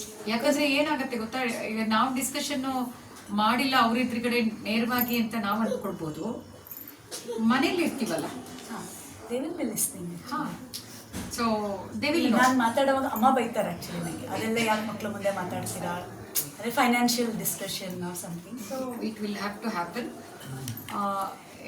ಮಕ್ಕಳಿಗೆ financial accessibility ಕೊಡಬಾರ್ದು. ಅಲ್ಲ, accessibility ಅಷ್ಟೇ. Definitely ಬೇಕು. ಮತ್ತೆ the conflicts in the family also should be known to the children, ಗೊತ್ತಿರಬೇಕು. But at the same time ಇವಾಗ ತಂದೆ ತಾಯಿ ಮಧ್ಯೆನೇ ಆಗತ್ತಲ್ವ. ಇವಾಗ ಈಗ ನಾನು when me and my husband have some arguments, let's say, ನಾನು ಏನಾದ್ರು ಹೇಳ್ತಾ ಇರ್ತೀನಿ, but if my kids say something I always correct them. I will always say don't say that to daddy, respect your dad. ಅದು ಅಂದರೆ ಇವಾಗ ನಮ್ಗಿಬ್ರಿಗೆ ಏನಾಗುತ್ತೆ ಅಂದರೆ ಮಕ್ಕಳಿಗೆ ಯಾತಕ್ಕೆ ಅದು ಪ್ರಾಬ್ಲಮ್ ಆಗುತ್ತೆ ನಾವು ಮಾಡಲಿಲ್ಲ ಅಂದರೆ, because multiple families I've seen, including the families around me, people who come with problems with me. ಏನಾಗಿರುತ್ತೆ ಅಂತಂದರೆ, ಈಗ ನಾವಿಬ್ರು ಜಗಳ ಆಡಿದ್ವಿ ಅಂದರೆ ಆಮೇಲೆ ನಾವು ಅದನ್ನ makeup ಮಾಡ್ಕೊಂಡ್ಬಿಡ್ತೀವಿ. That will be children will not see. ಅಥವಾ ಈಗ ನಾವು ಯಾವ ಥರದ್ದು ನಮಗೆ ಅಟ್ಯಾಚ್ಮೆಂಟ್ ಇದೆ ಮೊದಲಿಂದ ಅನ್ನೋದು ಅವ್ರಿಗೆ ಗೊತ್ತಿರಲ್ಲ. ಸೊ ಸೂಪರ್ಫಿಷಿಯಲ್ ಏನು ಕಾಣುತ್ತೆ ಅದನ್ನ ಮಕ್ಕಳು ತಗೊಂಡ್ಬಿಡ್ತಾರೆ. ಸೊ ಇದು ಇವ್ರಿಗೆ ಆಗಲ್ಲ. So they will start manipulating that. So in some way we also feel good. ನಮ್ಗೊಬ್ರು LI ಸಿಕ್ಕಿದ್ರು, ನಮಗೆ ಇದು ಮಾಡ್ತಾರೆ ಹಿಂಗೆ. ಸೊ ಆವಾಗ ಕನ್ಫೈಡಿಂಗು ಅದೆಲ್ಲ ಶುರು ಆಗ್ಬಿಡುತ್ತೆ ಮಕ್ಕಳ ಹತ್ರ ಅವ್ರ ಬಗ್ಗೆ ಹೇಳೋದು, ಅವ್ರ ಮನೆ ಬಗ್ಗೆ ಹೇಳೋದು. So this is not good for the child. Definitely not good for the child. In turn, not good for us. ಯಾಕಂದ್ರೆ ಅದು ಆಮೇಲೆ ವಾಪಸ್ ನಮಗೆ ಬರುತ್ತೆ ಆವಾಗ.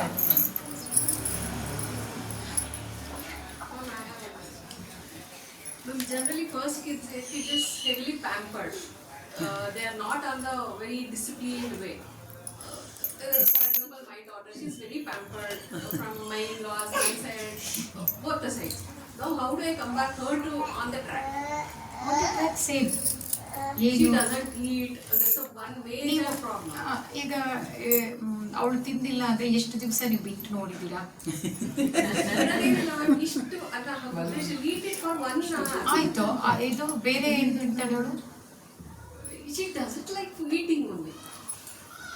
ಅದೇ ಏನು ತಿನ್ನಲ್ವಳು? She doesn't like. ಅಲ್ಲ, ಅಥವಾ ಕುರ್ಕುರೆ ಅದೆಲ್ಲ That is also very. At the first time she eat in the fresh. ಅಲ್ಲ. What you please do, let's say 1 week ಅವಳು ಏನೇನು ತಿಂತಾಳೆ ಅಂತ ಹೇಳಿಬಿಟ್ಟು, ಡೋಂಟ್ ಟೆಲ್ ಹರ್ ಎನಿಥಿಂಗ್, ಏನೇನು ತಿಂತಾಳೆ ಅಂತ ಹೇಳಿಬಿಟ್ಟು ಒಂದು ಡೈರಿ ಮಾಡಿಬಿಡಿ. ಸೊ ನಿಮ್ಮ ಪೀಡಿಯಾಟ್ರಿಷಿಯನ್ ಯಾರಿದ್ರೆ ಅವ್ರಿಗೆ ತೋರಿಸ್ಬೇಕು, ಅದಷ್ಟು ಸಾಕು ಅಂತ ಹೇಳಿದರೆ you don't have to worry. ನಿಮ್ಮದು ಸ್ಟ್ಯಾಂಡರ್ಡ್ಸಿಂದ ಅವ್ಳು ಎಷ್ಟು ತಿನ್ನಬೇಕು ಅನ್ನೋದನ್ನು ಡಿಸೈಡ್ ಮಾಡಿ. That's what I'm saying. No. First, what you do, see, underweight ಅನ್ನೋದು need not be because of quantity of eating. It can be because of various reasons. ಎಷ್ಟು physical activity ಇದೆ, ಎಷ್ಟು ಆಟ ಆಡ್ತಾಳೆ, ಎಷ್ಟು ಮೊಬೈಲ್ ಯೂಸೇಜ್ ಇದೆ, ಎಷ್ಟು TV usage ಇದೆ, ಇದೆಲ್ಲದೂ ಮುಖ್ಯನೇ. So ನೀವೇನು ಮಾಡಬೇಕು, ಈಗ ಹೆಂಗೆ ಸಂಗೀತಕ್ಕೆ ಹಾಕಿದಿರೋ ಹಾಗೇನೆ you should put her to some physical activity where she should sweat out, ಆ ಥರ. ಅದರ ಜೊತೆಗೆ ಕೀಪ್ ಈಟಿಂಗ್ ಡೈರಿ ಮಾಡಿ ನೋಡಬೇಕು. ಎಷ್ಟು ನೀವು ಅವಳು ಊಟ ಮಾಡ್ತೀರ ಗೊತ್ತಾಗಬೇಕಲ್ಲ.